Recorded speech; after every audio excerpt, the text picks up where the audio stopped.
Hello and welcome everyone to the 2026 Provincial Rugby Championship here at beautiful Rotary Stadium at Abbotsford Exhibition Park. Chris Asmus alongside Jake Teal for our opening match in the under-19 girls competition in the gold jerseys. Running out from right to left on your screen, the women from the Fraser Valley taking on the combined Vancouver and interior team. Jake, we'll talk a little bit more about how that team was conceived. But in any case, Jake, what are you looking forward to most this weekend? Well, Chris, this is like my Super Bowl. I think that the crowd is ready. They're standing on their feet. They're excited for this. PRCs is back, and it's back in Abbotsford. So we're just looking for these athletes to really enjoy themselves, express themselves, and put their hands up for a Bears nod going forward to the Canadian Regional Championships, Rugby Championships in Guelph. And referee Morrison sends us on our way. Bati Basaga looking for space. First phase, tidy recycle ball. Not quite good enough, says referee Morrison. Penalized for not rolling away are the Fraser Valley. And that's a quick start for this Vancouver team. I'd almost, again, Vancouver interior team, not a lot of time to train together, so they're opting to go with the tap against this very strong defensive Valley team. Tap play against the grain into traffic are the Vancouver interior side in those blue jerseys, playing from left to right on your screen. Working through the phases, trying to find some numbers out wide. Smorchevsky looks to open. Taking the safe option, using the footwork to buy time was Jewel Rogers. Once again, going flow. This Vancouver interior side not wasting any time in the early going. Again, working through the forwards. Ella Musgrove building a lot calls of her phases own number. here, Chris. They're building a lot of phases. Once again, into the traffic. No fear of contact from these women from Vancouver and the interior of British Columbia. Looking with the show and go, Emery Britton. Use the ball, says referee Morrison. Slowing it down just a little bit, Jake. What's on here in attack for the team in blue? A lot of space in the backfield, Chris. You know that both Michaela Smorchevsky and Emery Britton are both accomplished kickers for their programs. You maybe look to find a little bit of space there, but they've built a lot of phases, and they're not really getting too far. This Valley team is being very aggressive in the breakdown. They're almost oversending numbers in there, and they're losing that line speed. So it's an interesting tactic. I know that the Vancouver interior team hasn't had too much time to build, but they have to be happy with their ball retention, and we'll see what they'll do off this line out and what they've cooked up in their time together. Bit of running repairs to Imolele after that big contact, winning the penalty for offside. Vancouver interior opting for the safety of the touchline. This first line out, Jake, so important when you haven't had much time together. Yeah, you need a clean platform, and if you're the Valley, you must be a little bit frustrated just playing defense for the first couple of minutes here. Again, a good line out for Vancouver is just retention of ball, looking to maybe try and suck in those defenders from the Valley and break the line. I'd like to see them get a little bit more vertical and try and find some creases. It was nice to see Emery with a little bit of a ball fake. Oh, here we go. Going to the front, and Emohele spilling the ball all backwards, says the referee. Vancouver interior hang on to possession. Once again, going to the forwards. Big contact in the midfield. Adina Shepherd stopping this Vancouver interior side in their tracks.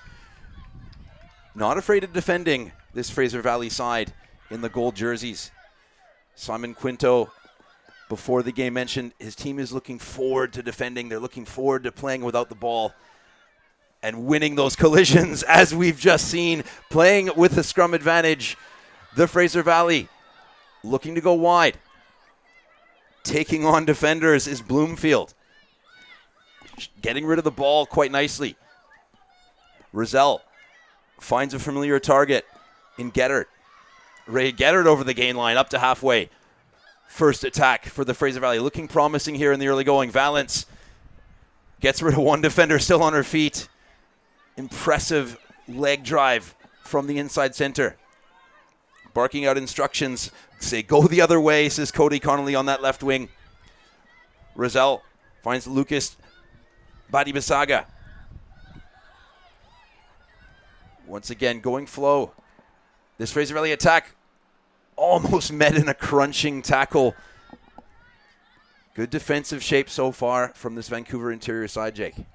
Yeah, and the Valley's really, I'd like to see them trying to get a couple passes together, Chris. They're going back into this Vancouver team and allowing themselves to be defended, try and stretch the field. Vancouver's doing a really good job meeting them physically, but the Valley can really just try and get the ball a bit wider to their speed on the outside.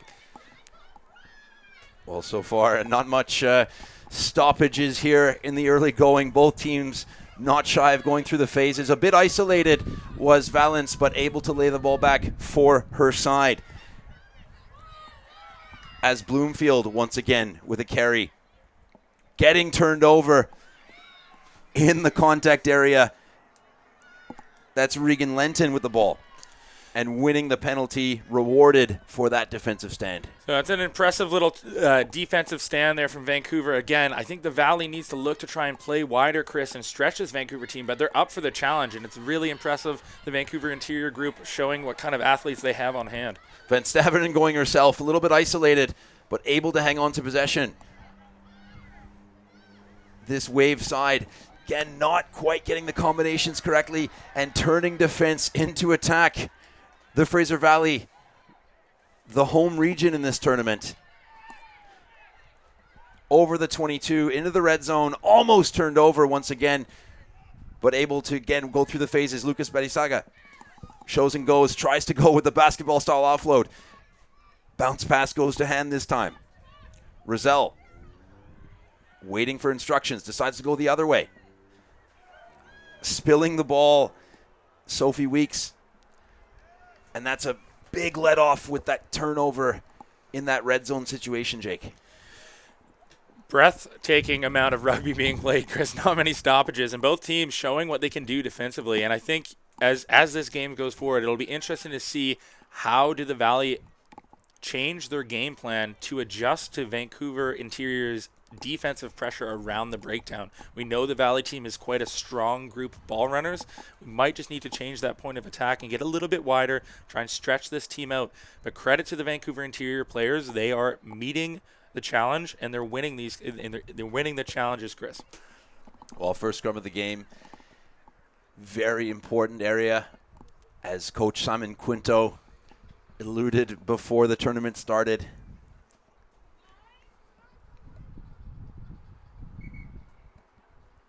Making sure that setup is correct, especially on that first scrum. So important, Jake. And this is such an important platform to disrupt for if you're the Valley and to try and launch something from deep inside their own half. And this is something the Valley team prides themselves on. Their front row is quite vaunted. They're a very good group. They're a technical group, but they're a very strong group, and they enjoy scrummaging. So we'll see how this Vancouver interior team responds to the pressure. Ooh, they're going backwards now. Well done to get it out. Scragged at the back, Van Staveren able to hang on to possession for her side. Not afraid of opening up the game under the shadow of their own posts. The Wave, again, working the offloads, getting to an edge. Not managing to quite beat that first defender as efficiently as Coach Adam Van Staveren would want them to do. Looking like France out there, Chris. They're just jouet. A lot of jouet happening so far here at Rotary Stadium, Abbotsford Exhibition Park. Day one of the 2026 Provincial Regional Championships. Deciding to unleash the big left boot. That's a great shot from Michaela Szmorczewski. And again, a player who's had some experience with the Guelph program, the university program, and just shows some very educated left foot. Very rare to see, but finds that space. And that's something that I'd love to see this Vancouver interior team start to challenge a little bit more. They have only one player in the backfield for the Valley, and there's lots of space back there. They're building these phases together, but they're not finding a lot of space in line breaks. So maybe changing the tactics and using the kicking of Michaela Szmorczewski to kind of get them upfield. And they're meeting and exceeding the challenge on the defensive side. So we'll see how they adjust as they go forward for the rest of this first period. Well, a few counter-attacking threats as well in this Valley back line. The likes of Adriana Hubert, Malia Pemberton, Amber Valence, Asela Lucas, Batibasaga would love to get their hands on the pill in the open spaces. As we set up this line out, just getting their numbers organized. First Valley lineup. We'll see what they look to do here. I know they've been working on some maul work, and they had in a pre-tournament game against the Tide, they showed a very strong maul. Looks like they're going off the top. Ooh. Off the top, but not the direction they wanted. All backwards, says the referee. We play on. The Valley with possession. A little bit frantic in those tight areas. Just after the not ideal line out as drawn up by Coach Quinto, but met in a crunching tackle. That is Luisa Emohele not shying away in defense and getting over the ball as well. Winning the ball for her side. Great work rate displayed by Emohele. Seeing what they can do with counterattack ball, Jake. Oh, there's space out there, Chris. I love it. Not quite going to hand for Zapparoli. And here comes that onslaught of Fraser Valley forwards. Not quite able to win that turnover via the counter-ruck or the jackal on that occasion. The Wave, phase after phase, trying to find a crease in this Fraser Valley defense. Calling her own number is Jewel Rogers. Met in a strong tackle. This Fraser Valley defense not committing too many numbers to the breakdown, leaving bodies on their feet, trying to win that numbers battle out wide. And Valence finds a friendly set of hands. Bryn Sullivan still on her feet.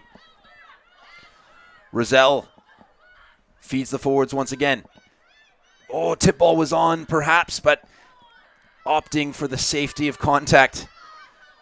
Screaming for the ball out wide. Numbers here, Jake, if they can get it to that edge.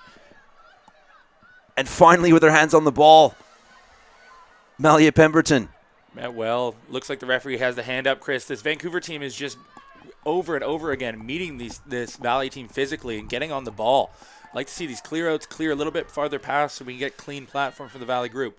Yeah, folding around well in defense. This Vancouver interior Wave side. Roselle looks to her right but opts to go left. Lucas Badibasaga feeds Valence. Forward on the edge, Jake. Sophie Weeks. Familiar spot for her. Playing for the Wave last year. Back in her traditional colors in gold and green. Taking on defenders. Gettert. Not able to hang on to the ball. Bit of frustration there showed by Lucas Badibasaga. As a few more phases, the try line was beckoning. Once again, the Wave hanging on to possession quite well. But again, Jake, not very enterprising in attack. We'd love to see them with some variation. There is space in the back. Lovely shot if it finds grass here, Chris. Oh, they might have a chance on that bounce. Oh, great crunching tackle in defense. Lost forward from the Wave, but Jake finally using that space in the backfield to try and get some easier meters upfield. And that time it was pretend, looking for some space, coming across, finding grass. And earlier Szmorczewski went to the air as well. I'd like to see just a little bit more distance on it. But again, the Wave is just, they're outworking the Valley here, Chris. They're working harder around the field, and the Valley is getting quite static in terms of their attack. They're used to getting these go-forward balls, beating the first defender, and they're making it a little bit easy for them. I'd even like to see them try and kick to the corner and bring that defensive pressure in. But we're not seeing the likes of Amber Valance get the ball in space yet, and we know when they do that they're threats. So we'll see how they kind of adjust as this game goes forward. But again, credit to the Vancouver interior team. There's a lot of space in the backfield, Chris. Well, 6.5 minutes to go here in the first half of this opening under-19 girls competition. As Roselle gets clean ball off the base of a beautiful scrum from the Fraser Valley.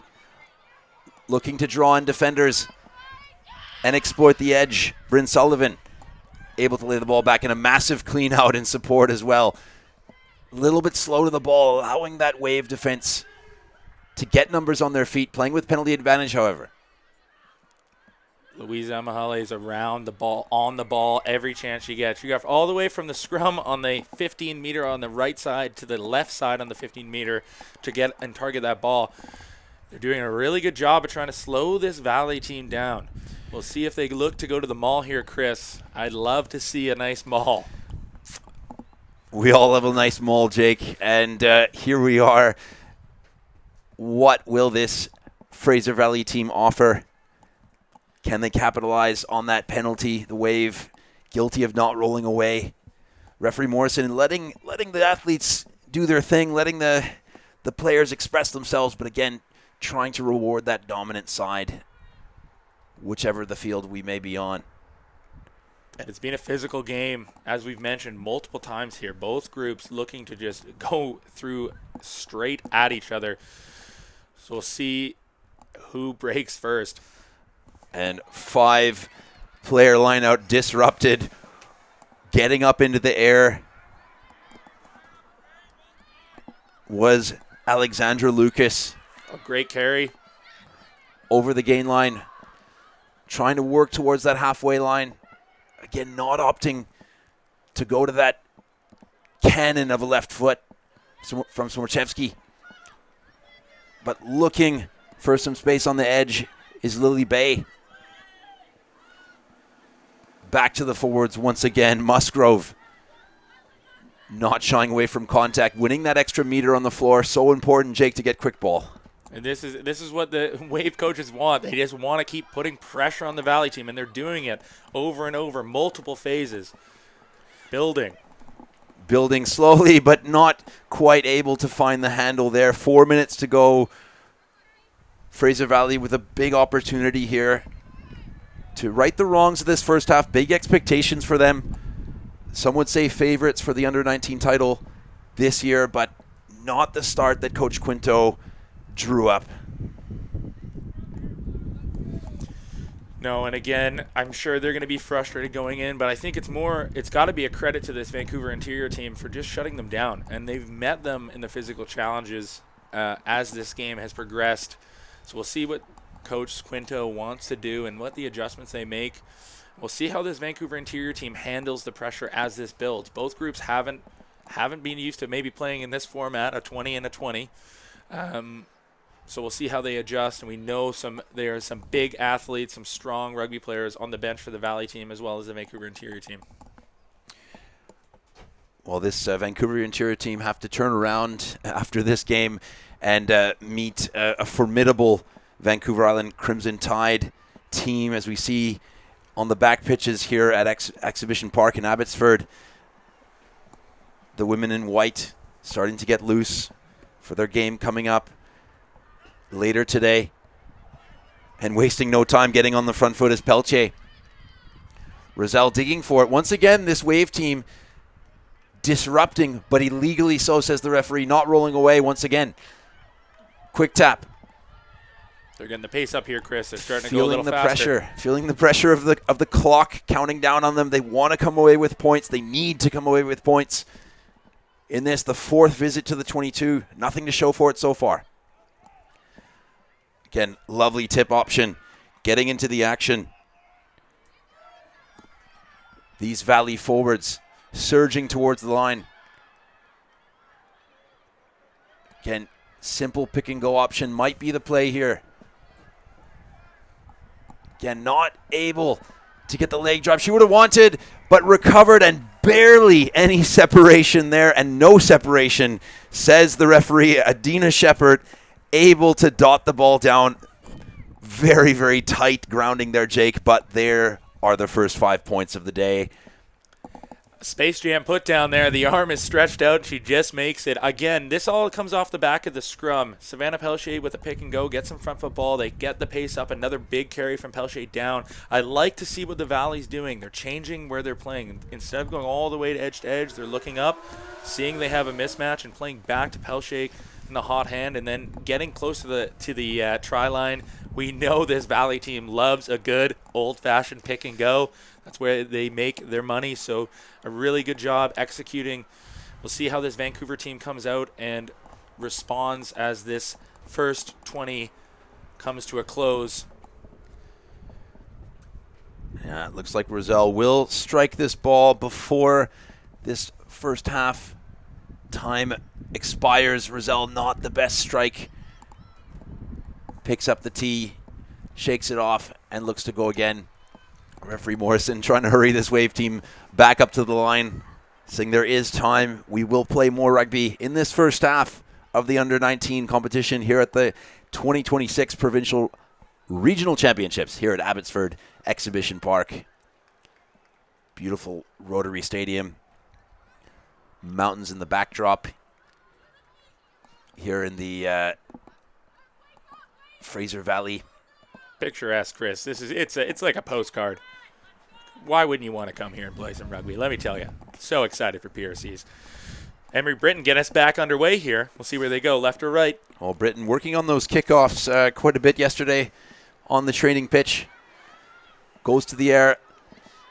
Not quite getting the distance she wanted, but it's going to work out for this Wave team. Getting the ball back and getting her hands on it.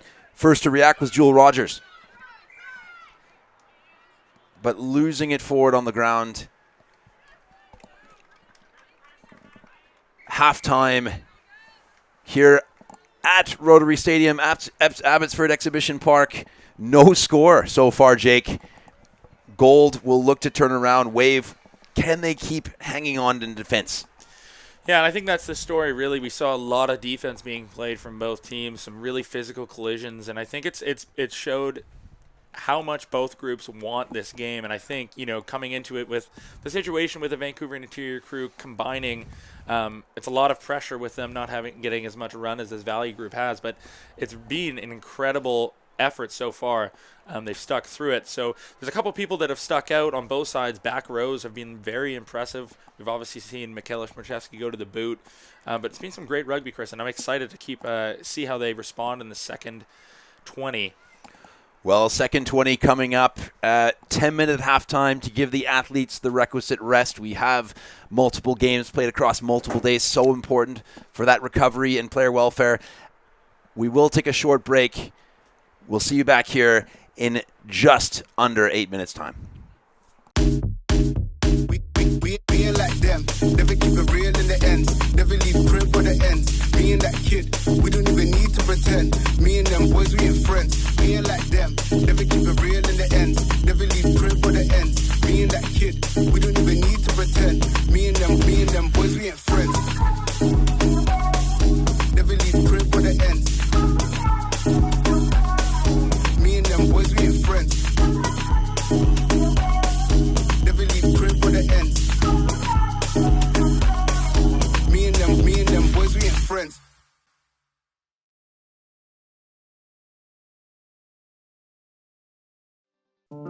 It starts here.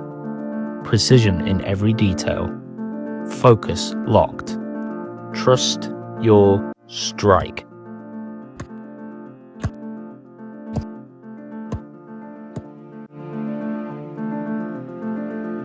From every angle, for every moment. Gilbert Rugby Canada, the official match ball of BC Rugby. Welcome back for the second half of this under-19 girls opening game here at the Provincial Regional Championships at Exhibition Park in Abbotsford.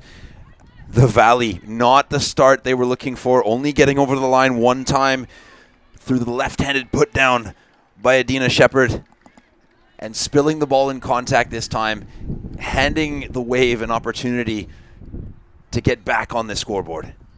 And a pretty great spot to launch from, Chris, right off of half. I'm sure the coaches in the Vancouver Interior group are really excited about this. I know they've been putting a lot of time into their launch packages, so we'll see what they do. But first comes first, the Valley has subbed in their some of their strong scrummagers here, so we'll see how Sasha McKee and Angel Boswell do in their first scrum. Well, Sasha McKee was watching every scrum with earnest, looking to put her hand up for this very first scrum of her 2026 PRC tournament. Once again, resetting the scrum, making sure there's weight through the break foot. getting a few words of advice from Dr. Christine Lovett on the far touchline, assisting referee Rachel Morrison and Doug Thorpe on this touchline. The Wave will look to hang on. Again, not able to hold their own weight. Bit of patience from the referee here to get this scrum right.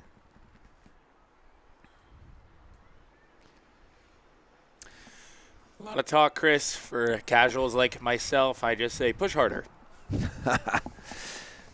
I know that was a fake laugh, Chris. We'll see here again. Hopefully there's some clean platform to play for this Vancouver interior team. They've switched Emery Breton to 10 and have Michaela Schmarczewski at 12. And we know the threat of Jewel Raoult, and there goes that scrum. Big scrum, putting pressure on this Wave side, able to scramble possession at the base of the scrum, looking to go wide straight away, but not finding the handle. And that's a frustrating outcome, especially after they survived that onslaught from the scrum. A lot of pressure there at the base, handled well by Van Staveren. Again, I think I'd like to see Michaela Schmarczewski use her feet there and try and target the line. The pass was nice, but it was a bit early. Again, the actual move, they got some space outside there. Again, not the outcome they're looking for, but now we have a chance to see this Valley scrum and this Valley team go to work off the back of it.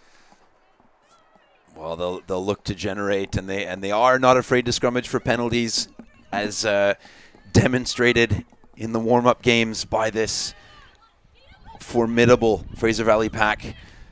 But bit of nerves coming in the early stages of the second half. It's 3 handling errors in a short space of time. All backwards, says the referee, but knocked on the third occasion. The Wave will have it put into the scrum. I don't mind that pass from Poppy Elcock, but I think there the defender's looking to slide off, and we know what a formidable running threat that Poppy Elcock can be. The Can West Rookie of the Year in the U Sports. I'd just like to see her try and maybe run, especially because the ball's finding the dirt a lot right now. They just need to get something set, try and build some momentum. We'll see what Vancouver does here again. We know the pressure they're going to have to handle in the scrum. Van Staveren feeds her side, looking to scramble possession once again. The Wave hang on under the immense pressure of the Fraser Valley scrum. Going herself is Michaela Schmarczewski. Again, not really threatening to use that boot, Jake, and it's not really committing defenders to that backfield. Valley almost able to defend 15 up in the line, and that just opens up jackal threats and counter-ruck troubles, which have plagued this Vancouver Wave attack. Yeah, and I think, off that launch, Chris, again, it's a basic blocker shape. It's a commonly used shape by most teams, but she finds herself a little isolated because the Valley's bringing a lot of pressure on the outside. I don't mind the idea of carrying, but we need to just look for that back row to get there and to try and source that breakdown. Or all the other backs are kind of veering away, leaving her isolated. And we know this Valley group, a lot of really great programs in the Valley that spend a lot of time priding themselves on teaching people how to jackal well. So you need to be really clinical in the breakdown, and it's just an unfortunate end, but a great job by the Valley group. And again, strong scrum, opening up that right-hand side of the field, wasting no time, getting into the action is Emily Sinclair. Going the length, calling her own number. Again, Jake, the importance of that dominant scrum, opening up space on the right side, allowing not the easiest run-in for Sinclair, but she made it look so. And again, that scrum going forward puts the Vancouver interior team at unease, and they're so worried about the threats outside. Sinclair makes a really nice read there with the dummy, finds some space, and then just some crafty footwork, a nice left-hand fend to try and get some separation, and it's just points on the board. Really well done. And if you're head coach Simon Quinto, you got to be happy with that coming out of the break. A couple errors, but now they're starting to get the rhythm. And we'll see how this game kind of goes forward and how they keep building towards tomorrow. Well, 5.5 minutes gone in this second half of the opening match of the Under-19 competition here at the Provincial Regional Championships on Rotary Stadium Field at Abbotsford Exhibition Park. Getting their second try of the day, the Fraser Valley. And looking to add the extra successfully so. Murchison, one of the substitutes put on the field to right the ship, so to speak. Simon Quinto asking for more of his side, keeping the tempo up as much as possible. This Wave side has defended really well, but hasn't had much ball in dangerous areas, Jake. And it's tough, Chris, defending this long against these physical athletes from the Valley team. It does make it's just a hard day's work. And again, when you're getting ball, they had a lot of ball in the first half, but they just didn't build any momentum or get any line breaks. It could be frustrating, but it could just be tiring. And we know a lot of these athletes first time at PRCs, so it can be a difficult trend to kind of buck. But we'll see how they respond here off this kickoff. Long restart this time from the Wave, and it works out in their favor. Murchison not able to find the handle, and the Wave will have a big chance to reply here. And that's the bounce of the ball, Chris, right off there. A deep kickoff, a nice kickoff from Schmorchevsky, but letting that ball bounce, finds a bit of grass, and that's the thing about this game. It's a crazy shaped ball. You don't know where it's going to bounce, and an unlucky one and an unfortunate one for Murchison. But now Vancouver again in a similar spot. See how they can attack this line. Well, and massive opportunity to put her hand up for selection. Sasha McKee in at tight head. Will look to disrupt, if not turn over possession for her side, and another big shove coming in from the Valley, but able to hang on, and again injecting herself into the line is Smorchevsky. And the Wave putting on another wave of attack through Alexandra Lucas.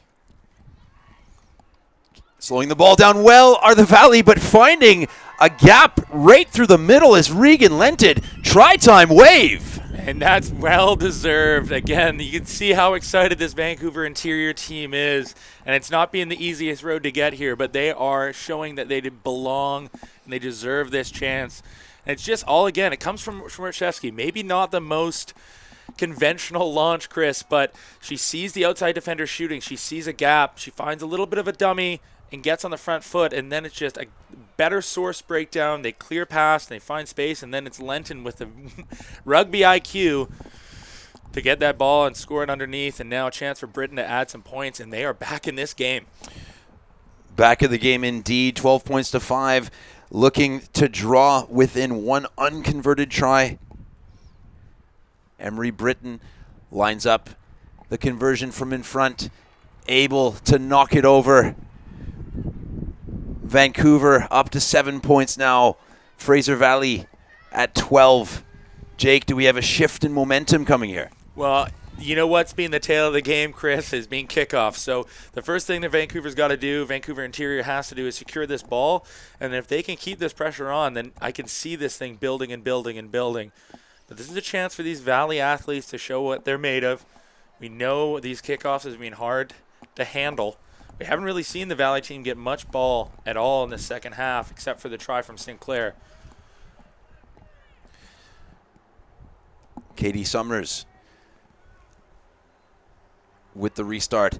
Going short, trying to get the ball back, but a little too short, rolling into touch before the 10-meter line. Interesting call from the Wave. Do they go to the scrum or do they take that line-out option, Jake? They've been under pressure, but they haven't lost a ball today at scrum time.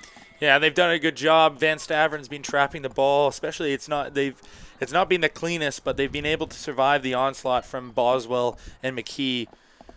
But we'll see what they look to do here. They've split the backs on both sides. Well, Jake, how difficult is it in that back row spot, particularly at number 8, to collect that ball, make sure it doesn't fly out the side under pressure? It's a very difficult skill that a lot of people don't really think to work on, but it's a very difficult skill to do when you're going backwards. And speaking of pressure, the Fraser Valley putting that pressure on, winning the scrum penalty. Tight head bind on the arm. Call coming in from the assistant referee, Doug Thorpe. The Valley looking for instructions from Simon Quinto, head coach of this team, and makes the Minster Burns finger tent indicating they would like a scrum, please. And again, as fun as it would be to see them do an old school turn, a 9 turns their back tap move, I think this is definitely the way to go. Keep building this pressure, tiring out this Vancouver interior team through the scrum. It's one of their strengths, and we know that Elcock can get quite dynamic off the back of the scrum, and they have some athletes out here on the right-hand side. Looks like Cody Connolly's standing about 40 meters back, but she is there.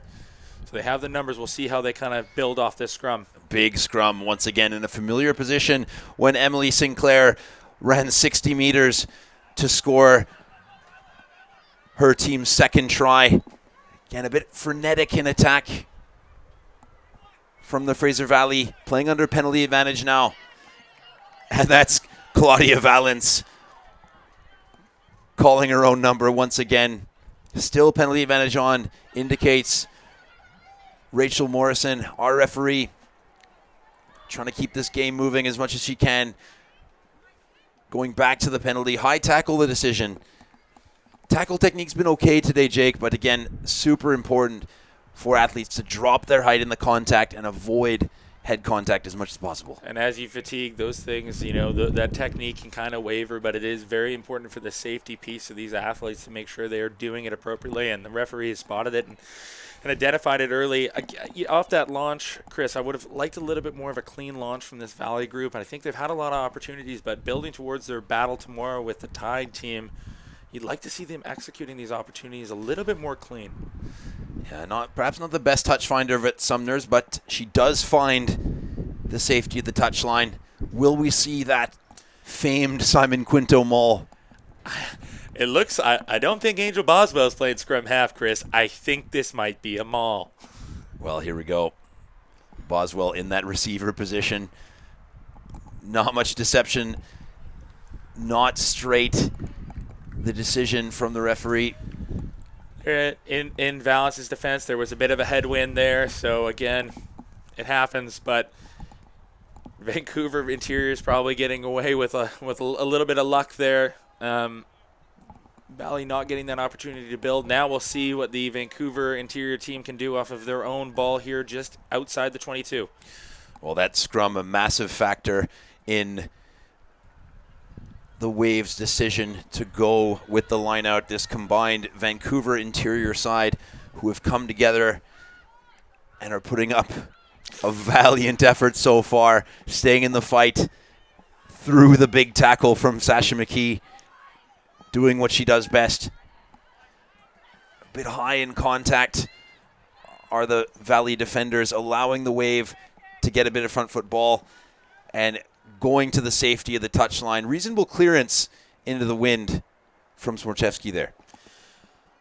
Yeah, that's if you're the coach of the Vancouver interior team, you're pretty happy with that exit, and it's, that's part of the good thing about having the dual playmaker role in the 10 and the 12. Britton and Smorchevsky, both good kickers in this group. And I believe, actually, we've seen Emery Britton use both feet. She kicks off with her left foot, and she just cleared with her right foot. Yeah, 100%. Smorchevsky using that favored right. Britton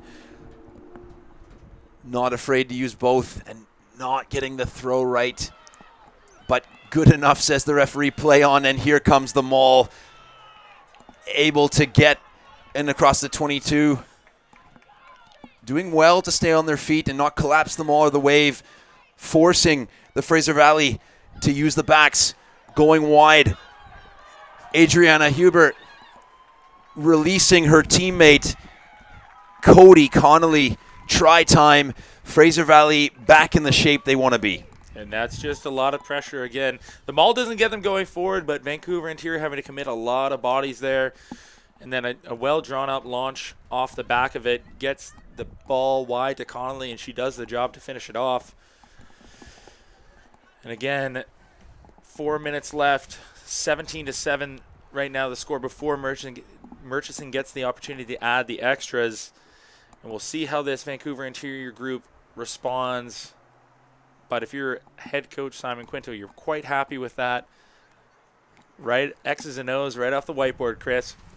Well, the importance of that dominant scrum, that driving line-out maul, even though they don't get the reward of the try or the penalty, opens up space in other areas, Jake, because you cannot leave that driving maul outnumbered.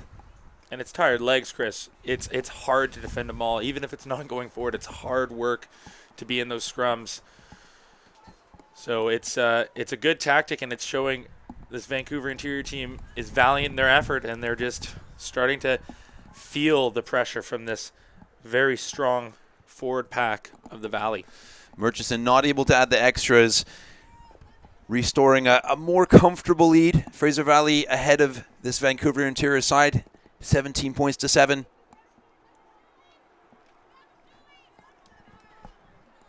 Not long to go, just over 3 minutes time. Once again, this Vancouver interior side having to play twice today, hence the shortened halves in this under-19 girls division here at day one of the provincial regional championships here at beautiful Abbotsford Exhibition Park. We're on the Rotary Stadium field as the Fraser Valley get up towards halfway, and McKee finding open space.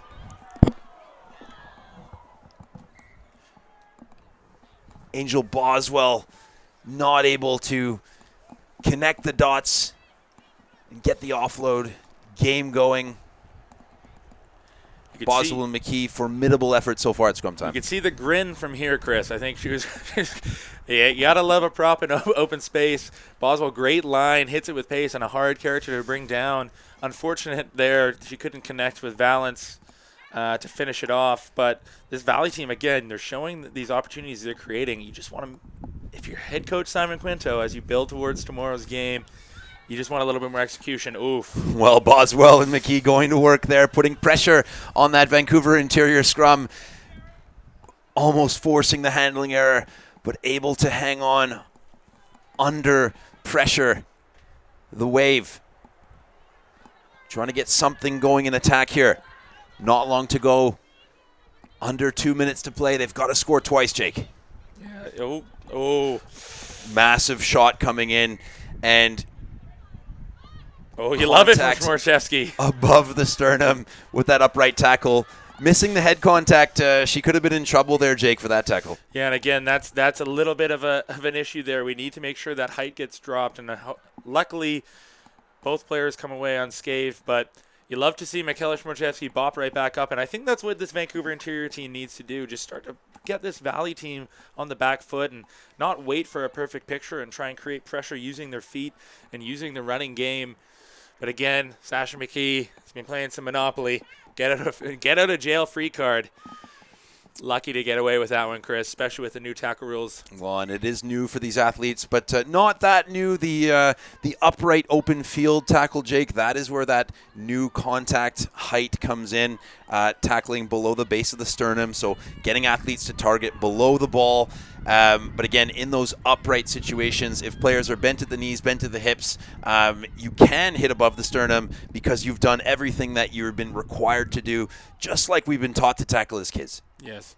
And there you see Valley's getting a little bit sloppy in their breakdown work. That's multiple times they've been coming in from the side. A little bit of a rogue attempt there. I believe that's from Michalak. Again, it needs to be cleaner here from this Valley group. The Vancouver team sticking with them. Oh, you'd like to see that get caught, Chris. That's a coach killer right there. And yes, finding the touch lining, getting the line out. This Vancouver interior Wave side, fortuitous bounce there. You would have loved to have seen Sinclair try to grab that ball instead of avoiding a potential handling error. Bit of running instructions here about that side entry. A lot of chit-chat, Chris. Referee Morrison setting up that line out, making sure that the gap is appropriate for this throw. Throws have been under a bit of pressure, bit of wind coming in off the mountains here at Abbotsford Exhibition Park. We're on the Rotary Stadium field, but finding the target this time. The Wave able to launch that lovely second man play in the midfield. Consolidating with the leg drive, Jewel Rogers gets the support she needs. Lays the ball back. Once again, working through the phases, and a massive tackle being put in. Sasha McKee doing what she does best once again. And this is Lenton going forward, the try scorer. for the Vancouver Interior Wave. And again, switching the direction of play, Emery Britton unleashing her center partner. And the Wave a little bit too slow from that phase, Jake. They got to an edge. We'd love to see them try to wrap around the corner and cause a bit of chaos for this Fraser Valley defense. Yeah, and it looks like referee Morrison's going to the card there, and that's a good card, Chris. And you have to see it. That's the second time McKee's coming to that tackle upright. Needs to lower her height, and it's player safety wise the smartest thing to. Ooh. Yes, McKee will sit out the remainder of the game for a couple of seconds as referee Morrison blows the full-time whistle. Our opening game today ends. Fraser Valley 17, Vancouver Interior 7. We have 3 more games coming up here on Rotary Stadium here at Abbotsford Exhibition Park on BC Rugby YouTube channel. You can also tune in to the under 15 division taking place on field 2 or the under 17 divisions taking place on field 1. All of the action brought to you live all day. For Jake Teal, I'm Chris Asmus. We'll be back for the next under 19 game.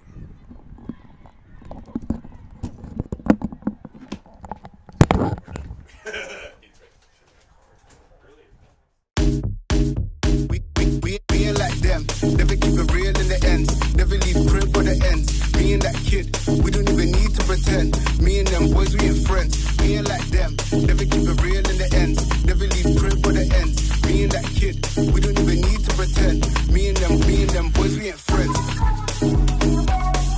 Never leave crib for the end.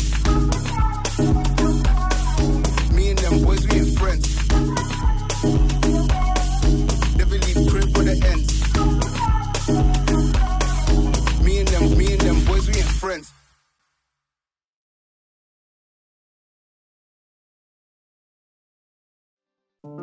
It starts here.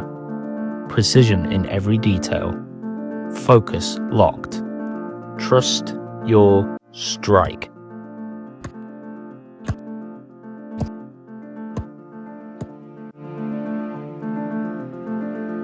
From every angle, for every moment.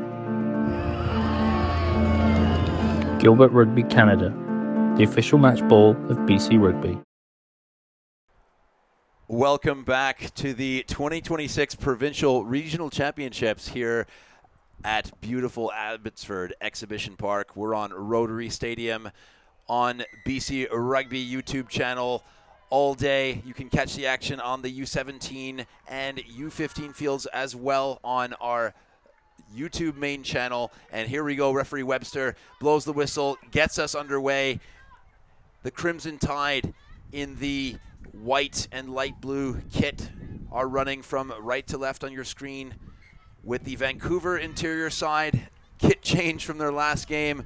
Great effort opening match in our U19 competition. Fraser Valley coming away with a win, 17 points to 7. We see them in the background walking off the field. Not their best performance, but a really, really good effort from this Wave side with the put into the scrum here.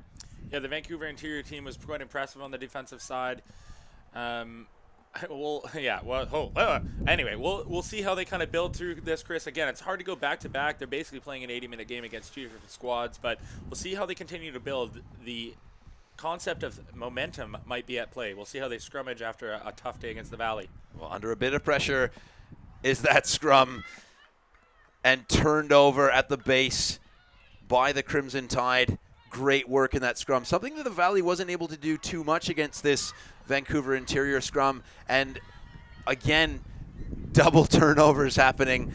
Back to the knock-on, the Wave hang on. And that's Amelia Handysides going to Dartmouth on that loose head side, getting really into Regan Lenton from University of Alberta. And then off the back of that, some messy ball between Stanley and Hall, both Abbeys, which led to, again, that name we said multiple times, Louisa Emahole off the back of the scrum, causing a mess. We know she loves to go for the ball. She was impressive in the first game. We'll see what Vancouver looks to do here. They got to try and neutralize Handysides on that loose head side. Well, here they go again. Handysides going to work and winning the penalty, collapsing the scrum, says referee Webster. dominant display of scrummaging from the Crimson Tide. And that's got to be really encouraging for head coach Alejandro Chavez. A little bit of spice there. After their pre-game against the Valley, scrummaging was one of the big concerns. Looks like he's just missed touch there. Not finding touch, a coach killer, especially after that display of dominance at scrum time from the Crimson Tide. But it's the Wave now, with Barnard getting to the gain line. The Wave once again going to the forwards, bit of a pullback play. Smorchevsky under a bit of pressure and lifting tackle coming through. Bit of trouble here for the Crimson Tide. They will play short for the next 4 minutes. Lauren Quinn heads to the sin bin.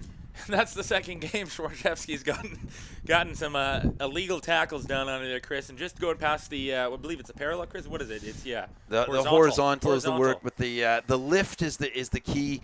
You can put someone on the ground, you can drive them backwards, but lifting someone in the air is always going to end in a penalty at least. Ooh, big carry there from Ella Musgrove. And again, this is just about building momentum here. This Vancouver team has been doing really good when they get the ball. They're building multiple phases. We'll see how the Island group reacts. They're very active in the breakdowns, Chris. Well, lots of activity at Jackal time here. The Crimson Tide getting over the ball and coming away with possession. All legal, says referee Webster. And looking to go wide with turnover ball, but finding a gap. The Crimson Tide looking to go 50 meters through Abby Stanley on the end of it. Is she able to get the ball down? No, met by a crunching tackle on the right wing. Handy sides. The little show and go near the line. Safely lays the ball back. Going herself. Charlie Hutton looked a bit upright, but was able to get that ball down. The Crimson Tide opened their account a player down. Wow, that all starts from Briar Tate. Like a baby giraffe, Chris, running in the space there. That was awesome. Just looked like she was going to carry on an out carry, find some grass, looking to connect with players, but just ranging. That's about a 30-meter break, and that's what this Tide team is made to do. They want to play in space. They want to play running rugby. We know they're going to be very aggressive at the breakdowns, create the turnover, get the ball to space, play through it, and finished off well by Hutton. Double lock pressure there, Chris. Well, double lock pressure indeed. And speaking of pressure, not feeling any, O'Regan slotting the conversion from a difficult spot, bringing the lead up to 7 points. This Vancouver interior side already played a game today, jogging up to halfway. Resilient effort in defense, only conceding 17 points against a very good Fraser Valley side. This Crimson Tide scrum and counterattack proving to be a tall order in the early going. Well, this is a different type of challenge. The Valley team was very, very direct. They were running right into the Vancouver interior players, and this Tide team is going to try and play with some width, try and play with lots of layers, and try and play very fast. So it's a very difficult challenge to take on in the second game of the day after a very physical battle in the first one, Chris. Well, again, restarts the key for the Wave in their opening game. Going long, not much pressure on this Crimson side. Trying to get their attack going, not shy to do it from their own territory. And again, finding space on the left-hand side. Olsen pumping the legs and finishing it off in the corner. Try number 2, Crimson Tide. And well worked, again, finding some space, quick delivery, a nice pass from Rafi Barak across the face there to Elise Henwood. And again, this is just it's a tall order, Chris, to try and go from a very physical game to this type of game back-to-back. This Vancouver interior team just very tight in their defensive line. You'd look to maybe find a little bit more width so they can pressure the ball. But again, if you give this Island group a little bit of momentum, they are very hard to stop. Well, hard to stop indeed. Maya Olsen opens her account in the try-scoring category, and continuing to add to hers, Marin O'Regan again from the 5-meter line, slotting that conversion with that sweet right-footed strike.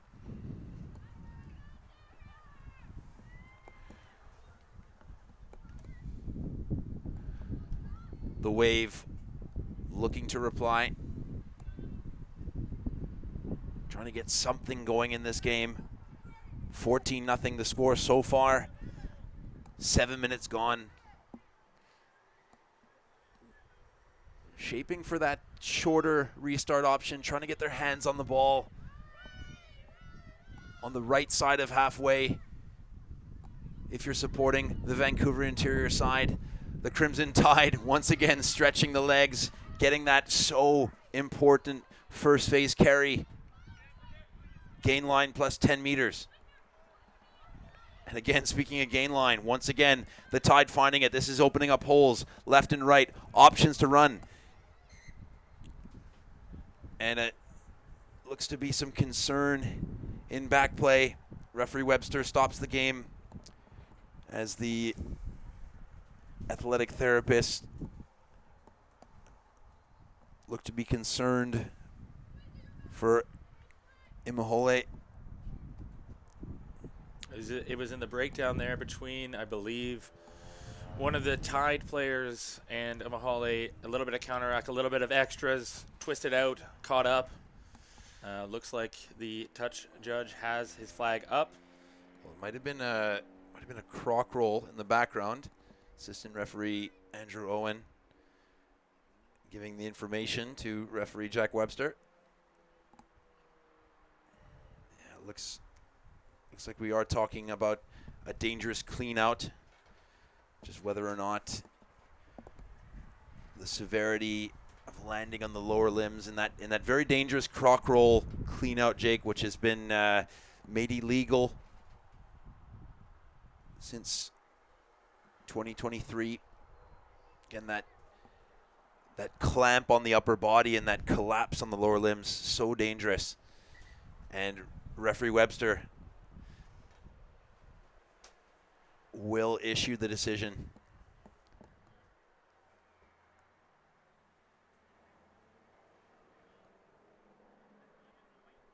So going back to a penalty only, says the referee, for that dangerous cleanout. Abigail Stanley there, Chris. Well, and Abby Stanley, very educated rugby mind, puts her hand up. Quick apology, and we move on. And the Wave looking to move on and get into the Crimson Tide half to try and open their account in their second game today here at the Provincial Regional Championships at Abbotsford Exhibition Park here on Rotary Stadium. Would have liked maybe a little bit more distance there, but I love to see this Vancouver interior team going to the lineout. It wasn't the most conventional jumping way of winning the ball, but they were able to secure a lot of possession in their last game. So you look to see if they can still do it, but this Island team has some tall characters. They've got Briar Tate up at the front. We know she'll look to make a nuisance of this ball. The Wave going to that shortened line out once again. Turnover by the Crimson Tide. Wasting no time to go wide. Lot of speed in this Crimson Tide back line. Stanley looks to shift the ball wide. Quickly, the bounce pass goes to hand this time. Cutting back in field is Henwood, but losing the ball on the floor. The Wave hang on. And it's unfortunate. Maybe rush that offload a little bit, but you love to see the layers. The Tide team's just playing a very expansive, pretty style of game, ripping into that space. And it's hard to contain. But again, that comes from that line out. They're able to make a nuisance of it and get the ball, and this Tide team lives in transition.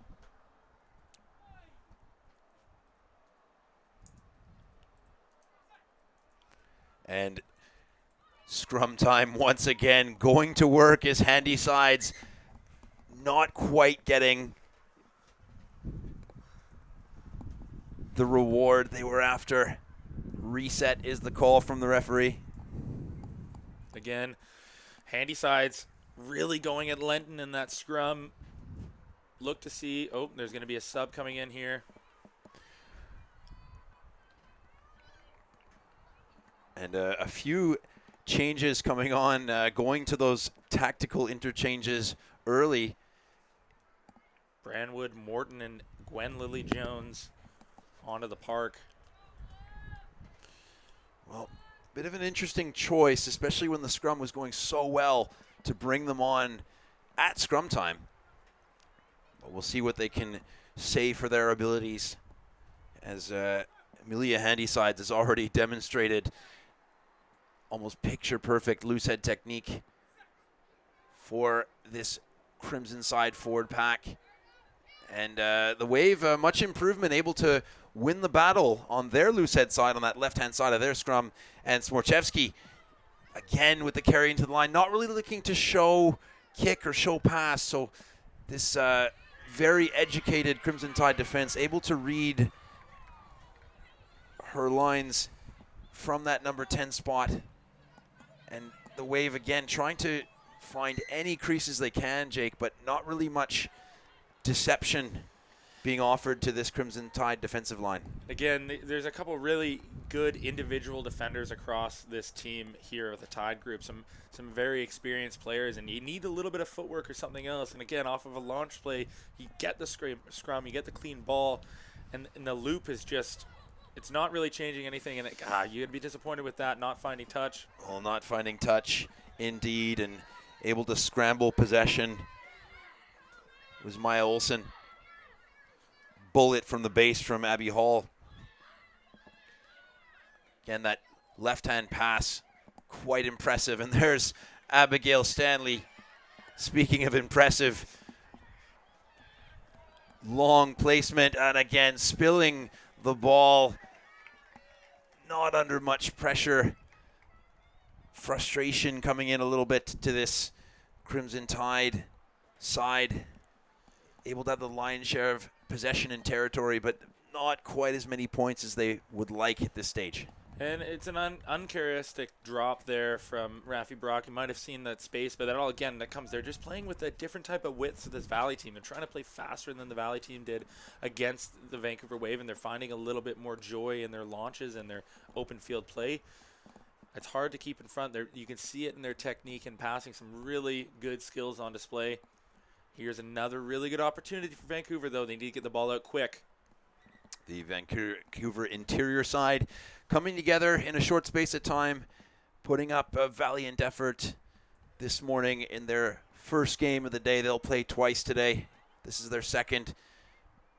They opened up their tournament with a great 17-7 effort, unfortunately on the losing side against a tough Fraser Valley opponent. The Fraser Valley who will face the Crimson Tide side in those white and blue kit tomorrow here at the 2026 Provincial Regional Championships. And back to the penalty. Not pushing straight is the decision from referee Webster. And a couple compounded penalties here from the Crimson Tide, Jake. Dangerous clean out, a high tackle, a bit of a technical issue at scrum time, and that's giving the Wave an opportunity to keep punching away at this defensive line. And in a game like this, especially building towards tomorrow, you need to be executing, right? These are opportunities that you can't get away with at top things. And right now, interior Vancouver hasn't been able to make the Tide pay, but if they keep giving them opportunities, we know what they can do when they get front football and they do find some space. So we'll see what they can look to do and build here. Well, looking to build once again from their standard 5-player lineout, not going to hand, and again, lethal with turnover ball have been the Crimson Tide. Again, the offloads, everything seems to be sticking on these counterattacks. And again, up the left edge is Belle Russo. And will she need support? No, she will not. Right-handed put down. Try-time Crimson Tide. That's number 3. Belle Rousseau, smooth operator, and she gets the reward, but that all comes from that pressure at the line out.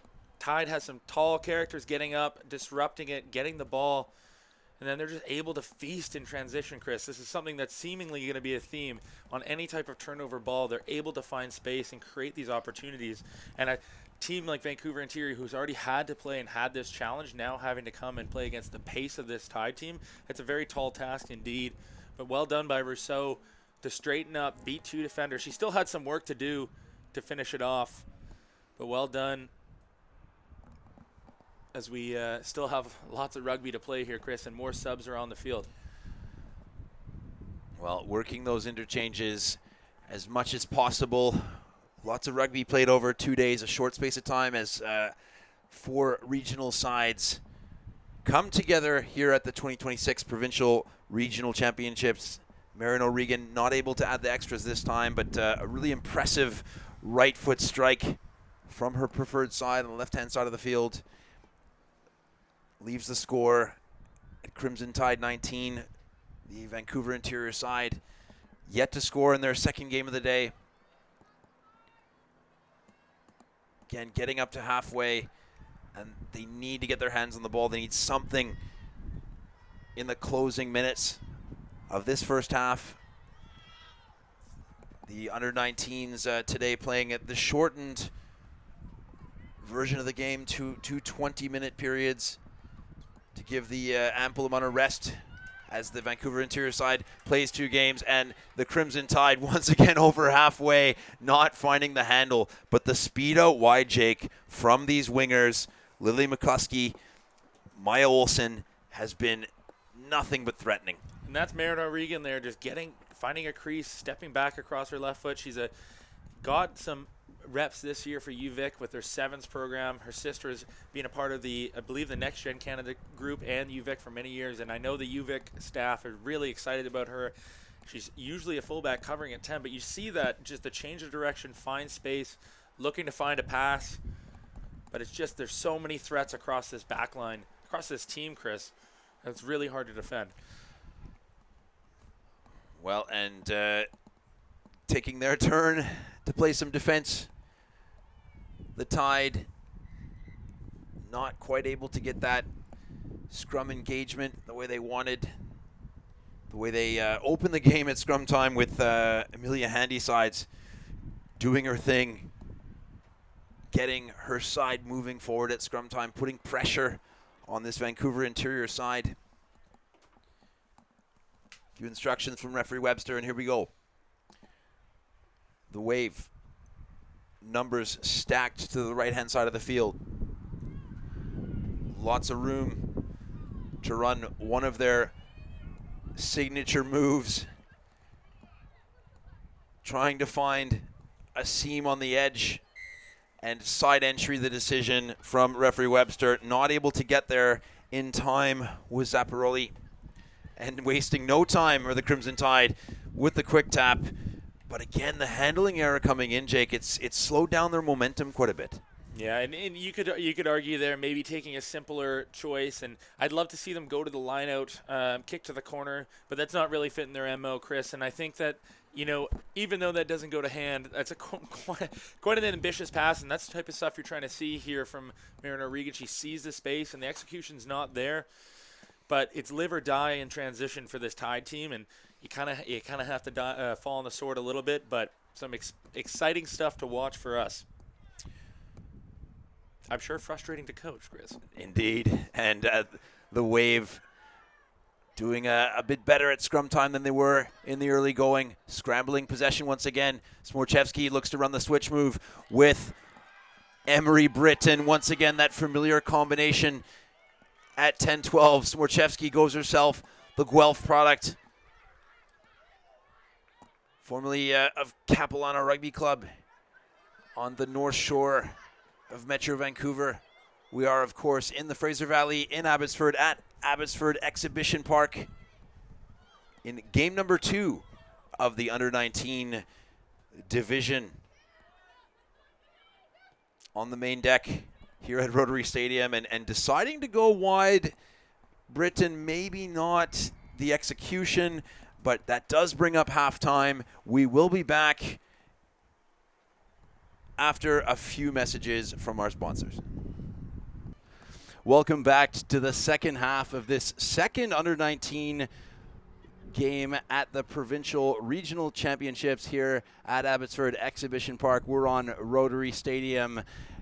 On Field 1, you can catch the under-17 division across our BC Rugby YouTube main channel, and on Field 2, the under-15s. But here on Rotary Stadium Field, we have our under-19 divisions. This is the second of 2 under-19 girls games.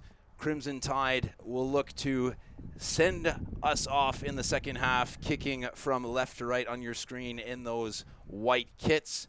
And in the blue and pink combination, it is the combined regions of Vancouver and the interior. And as we get started, no time wasted from the Crimson Tide, getting their hands on the ball and into the danger area straight away. That broken field rugby from turnovers and getting back kickoffs has been absolutely lethal so far, Jake. Yeah, it's just the kickoff area has been one that's just kind of dictated where the ball is going in the game. Both teams, big carry from Gwen Lily-Jones over top there. Gwen Lily-Jones adds another try for the Crimson Tide. They're up once again, 24 points to 0. And it's a clinical finish, but it does come back from that kickoff. Well-weighted kick from Sophie Hayes, taken well by the winger. And then it's just a connection play. Everybody's looking to get a touch on the ball. Everybody's hungry and excited to get in the front foot. It's a well-drilled team. And if I'm the Valley group, I'm looking at this Tide team, and I'm wondering how I can slow them down.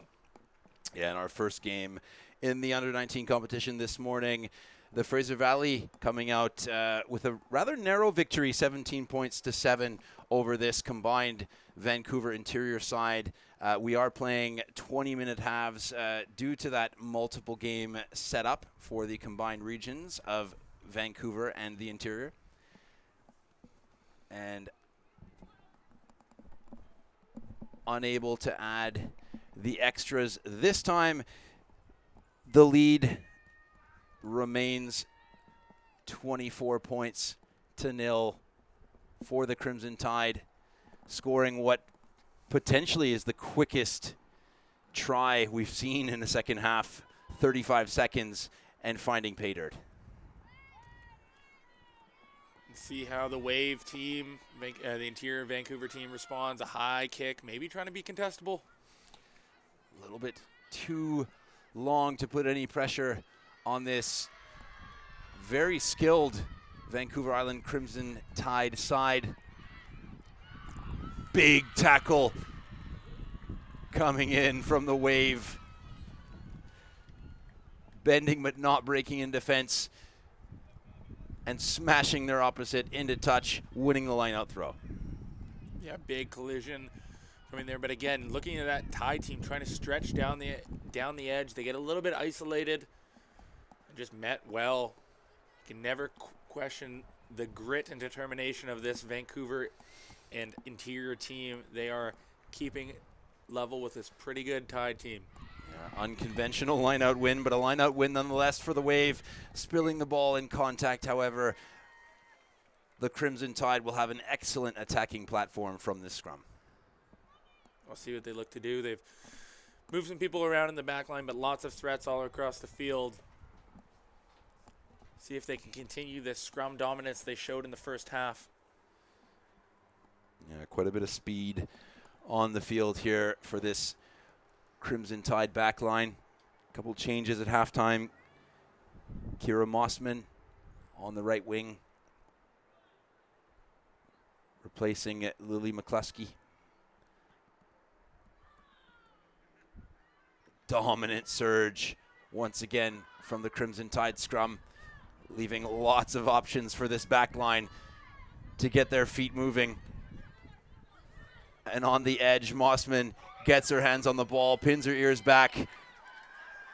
Bit of work to do in the corner, but makes the finish look easy. Try time, Crimson Tide. And that's, again, a well-done job just executing off of the launch. They're looking to play in that outside channel, drawn pass. They look super calm and collected when they have the ball in their hands.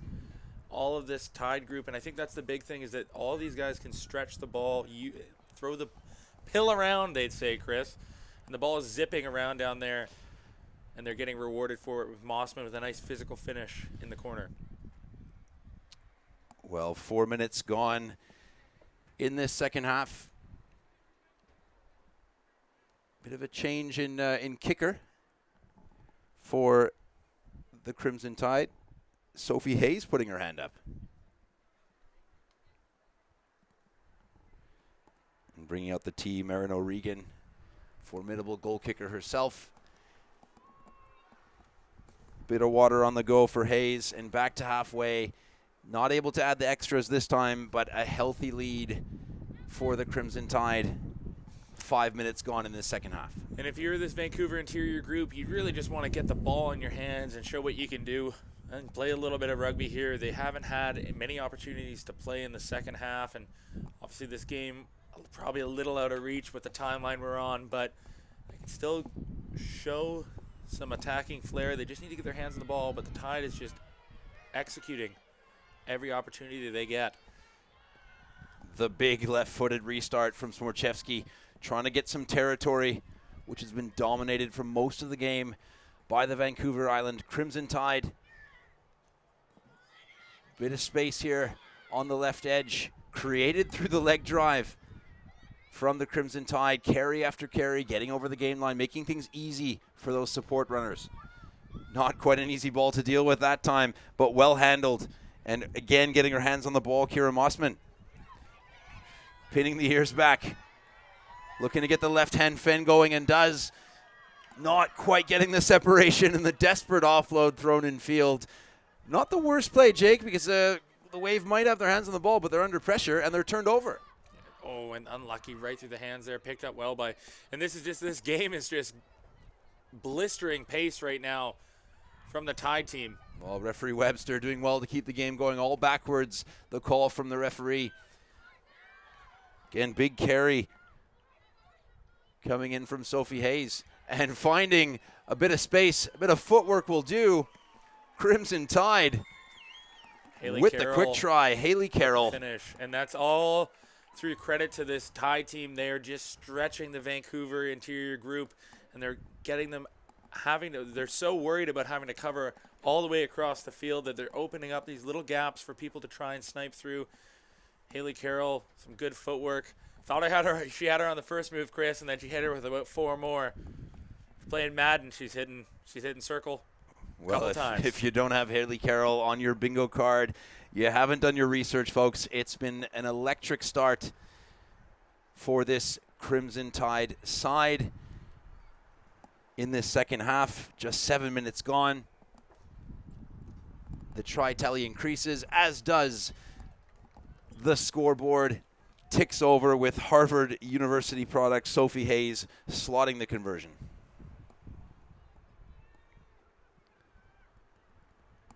And once again, this Vancouver interior combined side strolling up to halfway. This is their second game of rugby today, the shortened format for the under-19 girls division here on day 1 at the Provincial Regional Championships here on Rotary Stadium at beautiful Abbotsford Exhibition Park in the heart of the Fraser Valley. Berry capital of Canada, Chris. Indeed. And looking to capitalize in counterattack once again. Mossman driving the legs. Inside ball from Great Stanley. Ball. And that's Hayes finding the green grass, the hooker. Doing about everything today. Kicking conversions, carrying the ball, throwing offloads. Stanley almost shapes to kick there. Good thing she didn't, Chris. Not potentially her biggest skill set, but again, just that show of the ball, Jake, asking questions of the defense. A tricky player, Chris. We've seen her kick once in a while, but I think that might not be in her game right now. Yeah, as Kylie Cameron Patterson continues to move her side forward. Camille Astridge getting into the action, coming off the bench. Alejandro Chavez, Pete Morton trying to exercise the depth, especially managing those minutes, Jake. They do have a big match coming up tomorrow against the Fraser Valley team who opened us up today on Rotary Stadium field here. Yeah, it'll be a big matchup tomorrow. That was some really good play there, and a lovely line from fullback Ellie Brandwood. Almost went through, just a little bit mistimed. But again, I'm really enjoying what this Tide team is showing. They've gotten the opportunity to be quite expansive with their game style, and they're trying to play a very fast game. It'll be interesting to see. It's two polar opposites. This Valley team, a very bruising, strong crew, versus this nimble, quick, and as I've used this word many times, Chris, expansive Tide group. Yeah, favoring that right shin. That will likely end the afternoon for Kylie Cameron Patterson. Nice applause here from the crowd at Abbotsford Exhibition Park. We're on Rotary Stadium all day, the under-19 division, live on BC Rugby YouTube main channel. You can also catch the Field 1 action, the under-17 division, as well as the under-15s playing on Field 2, all live and all at BC Rugby YouTube main channel. As the substitution is made, Referee Webster gets ready to set up this scrum. The Wave split options, left and right, sitting directly behind the scrum. Smorchevsky, but getting the carry going. Sophie Weeks getting turned over on the ground, unfortunately for the Wave. The Crimson Tide, as they've been all day, looking lethal in the counter-attacking phases. And a bit of a side entry. We could have a bit of trouble here, Jake, almost in that cynical category. But the quick tap takes all doubt off the table. Try time, Crimson Tide once again. Again, this is just all through constant pressure here, Chris, and you have to be proud if you're a Vancouver interior player. You've been pushing and pushing and pushing, but again, immense amount of pressure trying to stay in front of this Tide team. They're just throwing the ball around, and it ends up with some penalties close, and I'm glad he didn't go to the pocket, but well done by Abby Stanley to tap quick and get more points on the board. Well, the educated rugby mind of Abby Stanley working out, quick to react. The Crimson Tide adding to their tally, and the Harvard product, Sophie Hayes. Beautiful strike from the non-traditional kicking role in the number 2 jersey, the hooker. As the Wave once again moving up to halfway. Swarchevsky getting a few instructions, and she is going to be giving up the kicking duties, and she will take her leave for today. Well played, especially from that left boot. We would have loved to see it a little bit more often, Jake. Yeah, and I think it's again, it's a really hard, tall task to ask these players to try and kind of play in that style when you're just coming together for the first time, and they've some excitement there. Big reaction.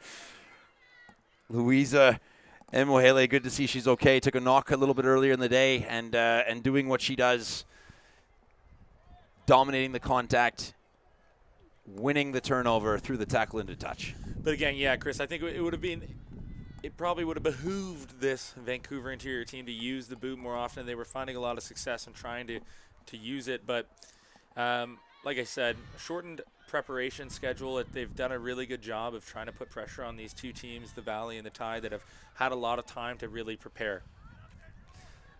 Well, speaking of preparations, not quite prepared to receive that bullet pass in the backfield where the Crimson Tide and the Wave find themselves on the front foot here, threatening the 22.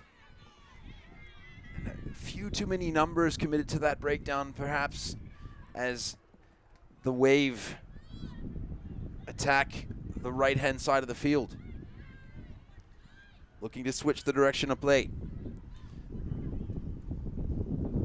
Using the right foot was Britton. Bit of space in behind. Tricky bounce to deal with, but cool, calm, collected, and onto the right foot. Turning defense into attack. Something could be on here for the Crimson Tide, but well dealt with by Britton. Sweeping back and making sure that a 95-meter try was not on the cards for the Crimson Tide. The Vancouver interior combined regional side in their second effort of the day, getting their hands on the ball. Bit of work to do for the halfback. And the Wave send more phases up the middle. And there's Imoele with the carry, not shy of contact. This young player penalized for tackle assist, not releasing. It's unfortunate, Chris, if the ball had gone to hand, the Vancouver interior team had beaten the full Tide, really starting to lose their numbers around the corner. They're a little bit undermanned as they came around. Lots of space on the right side, but just an error. But they've been rewarded now with that penalty, and they've got some really good field positioning.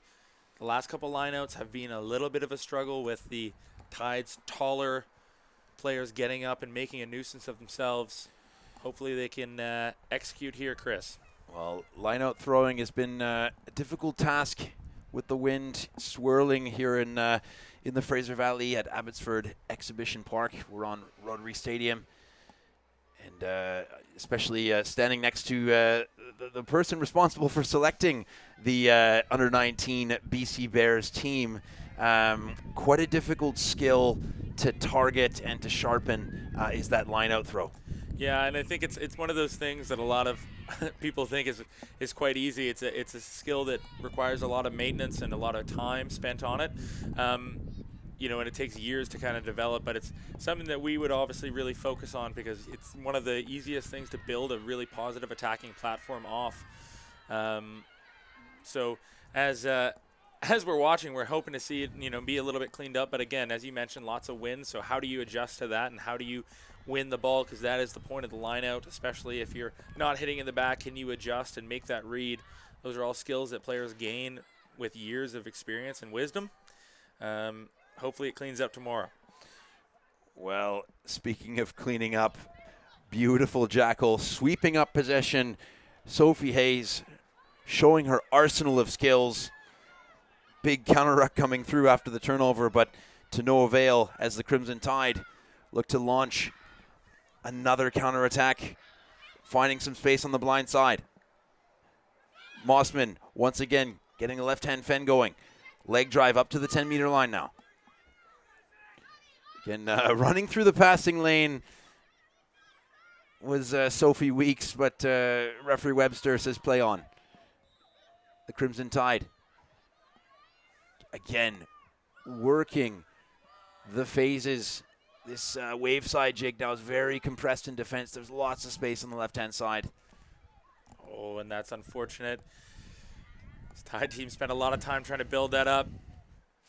While the Crimson Tide still with possession. Tons of space out to the right, Chris. Flying into the breakdown. But well dealt with by the Crimson Tide was Imoele, but playing the halfback, the decision from referee Webster. So that counter ruck, so difficult, Jake, to avoid the temptation of tackling that scrum half. They're not involved in the ruck. They don't have the ball. And even when they do, if you're involved in that ruck, you have to leave them alone. Tough thing to do.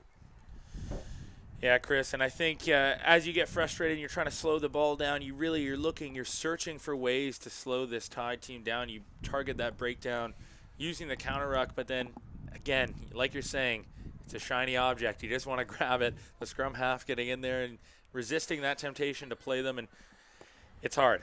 As a person who has done it many a time in a game, as you refereed, it's not an easy temptation to not do.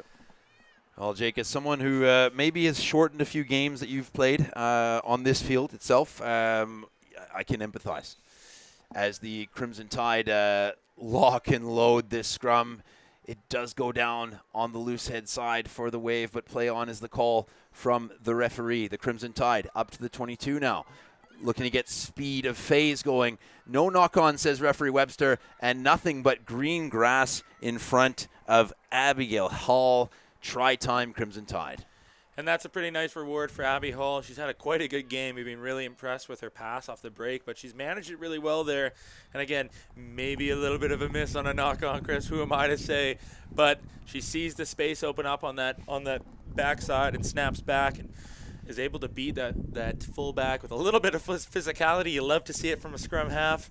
Not avoiding the contact, but going towards it, Chris. Well, again, you make your own luck, as they say. Finding space, using speed, leg drive, keeping the ball alive. You know, sometimes those referee decisions don't go your way, and sometimes they do. But again, the Crimson Tide keeping matters within their control as Hayes makes it look easy once again, knocking over the conversion and adding to this impressive tally over 30 minutes of rugby played so far. 46 points scored by this very dangerous-looking Crimson Tide side if you're the Fraser Valley coach. Yeah, and I think if you're the Fraser Valley, you're looking at how does our game match up with theirs, right? You know, and again, these polar opposites, what can we do to alter how they are able to succeed, but also maximize what our strengths are? I think if you're the Valley, you probably look back and say, how can we try and change the point of attack? They often were running into that A channel against the Vancouver interior team, and you have to change that picture against this Tide team. But, you know, the physicality and the scrummaging prowess, that's what I'm looking forward to, Chris. A little bit of a scrummaging battle. Handy sides versus McKee. Well, and kicking out of hand. Hayes not afraid of using that right foot despite having the single digit on the back. Kicking hooker, Chris. Looking like a very much a modern side. This Crimson Tide team. Just playing the game in front of them rather than obsessing with shapes and patterns. And a great turnover through the jackal.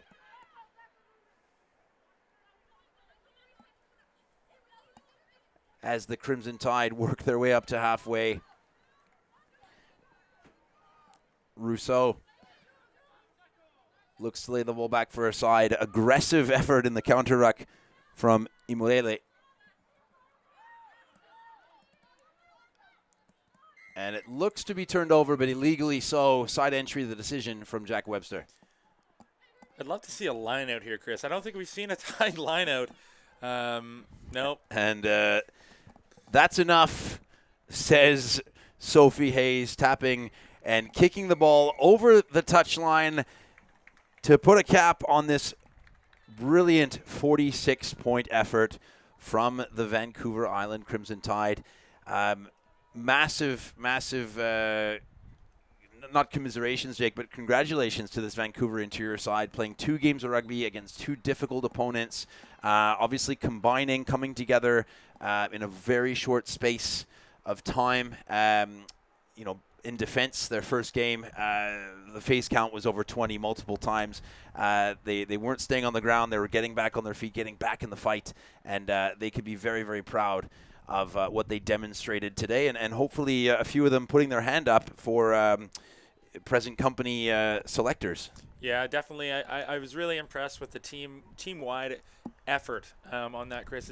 It's hard to be playing in both games, and unfortunate situations, right? They're able to have this opportunity to come out and play. They all put their hands up in terms of their grit and their determination. A lot of strength in that defense, and I think across both mini games they got to play today, there was lots of really encouraging things. So excited that they got the opportunity, and as this competition builds out, we'll see how who else puts their hands up for a Bear spot. Well, as these under-19 players are vying for a spot on the defending champion under-19 BC Bears girls team. Same on the boys side. The under-19s vying for selection. They were silver medalist runners-up last year and are looking to go to Guelph and right the wrongs of a year ago in that pivotal last matchup against Ontario. The under-17s in a similar situation looking to be considered for selection. The under-17 Bears on the boys and girls side will be touring Ontario at the very same tournament, and they'll play a series against the Ontario Blues. And that wraps up our second game here on Rotary Stadium Field here at beautiful Abbotsford Exhibition Park. We will be back shortly to deliver the first game of the under-19 boys competition, coming up quite shortly here at 10 minutes to 2, 1:50 Pacific time. For Jake Teal, I'm Chris Asmus. We'll see you soon. We ain't like them, never keep it real in the end, never leave crib for the end. Me and that kid, we don't even need to pretend. Me and them boys, we ain't friends. We ain't like them, never keep it real in the end, never leave crib for the end. Me and that kid, we don't even need to pretend. Me and them boys, we ain't friends. Never leave crib for the end. Me and them boys, we ain't friends. Never leave crib for the end. Me and them boys, we ain't friends.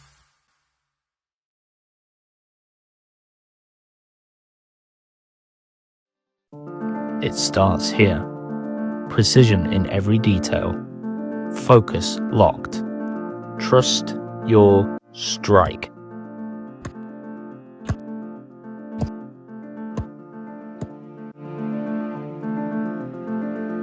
From every angle, for every moment. Gilbert Rugby Canada, the official match ball of BC Rugby.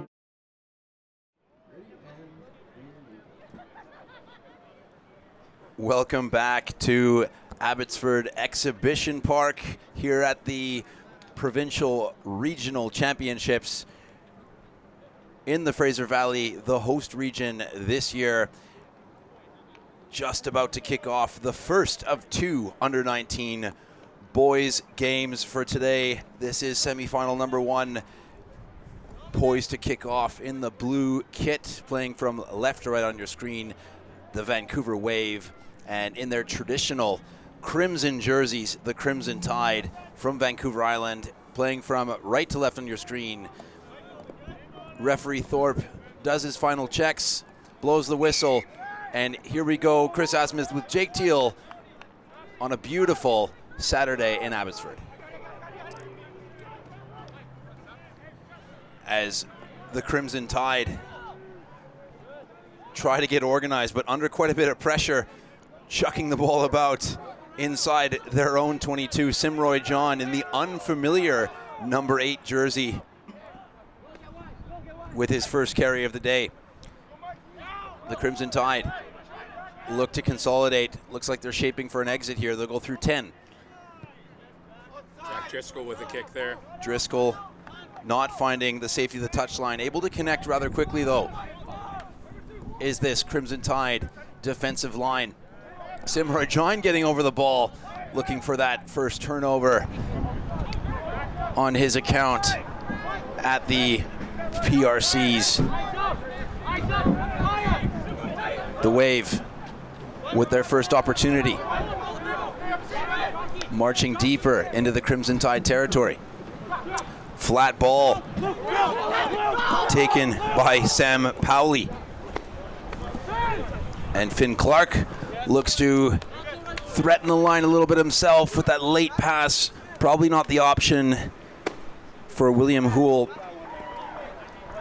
handing possession back to the Crimson Tide. Yeah, a bit of a messy start from both sides. I think obviously it's been a little bit of a build-up to the first game, so maybe some jitters. You can see the Vancouver team's really trying to stretch this Tide team, but Tide is just very aggressive defensively. As you've already mentioned, Simroy John playing in the back row, and I'm sure we'll be saying his name a lot. Quick line out.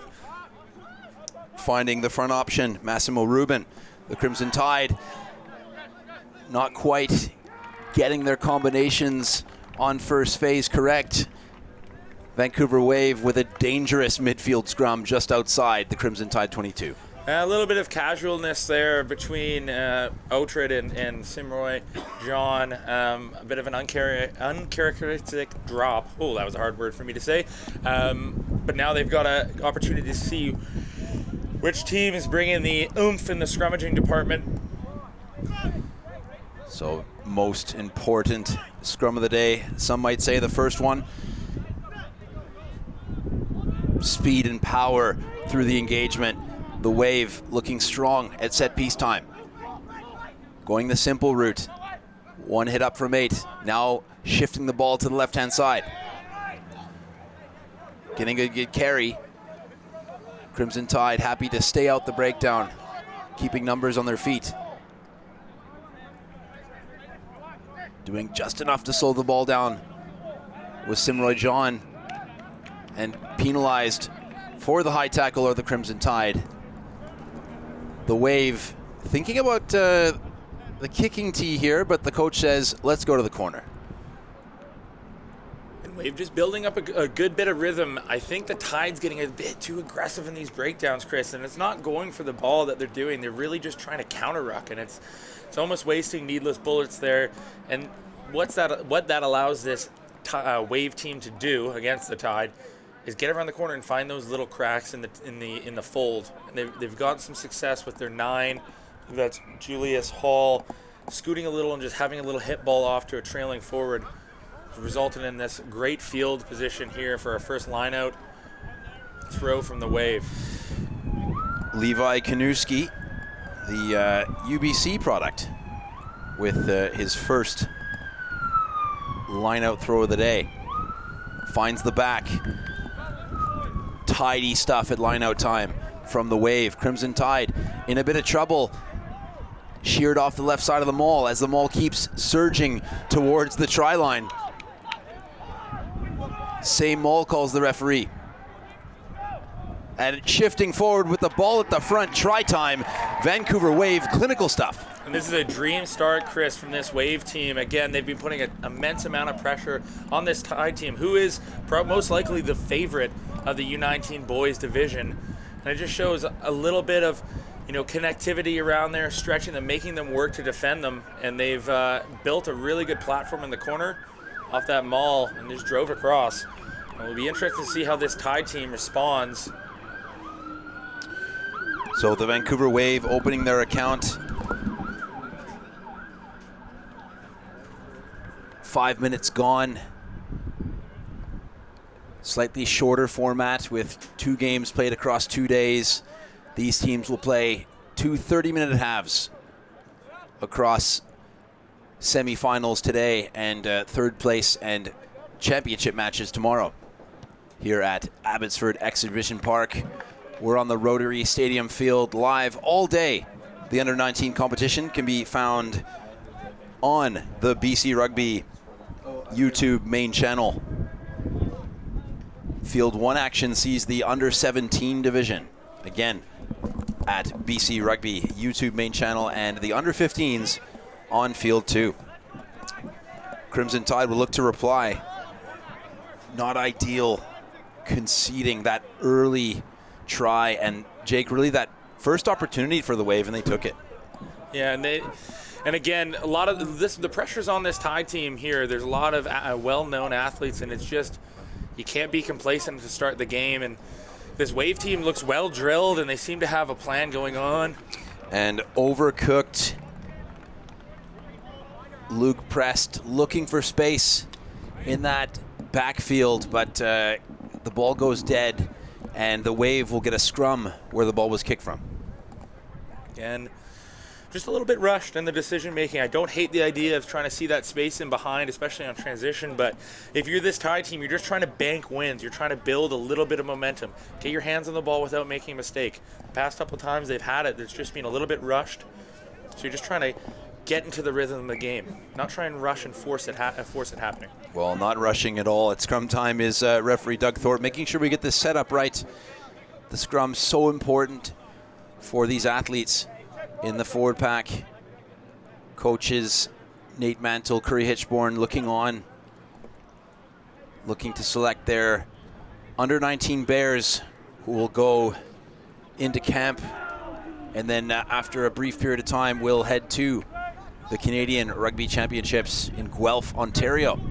And handling error coming in from the Wave, scooped up quickly by Eli Palov. Simroy John, a lot to do with that not so sympathetic pass from Luke Prest.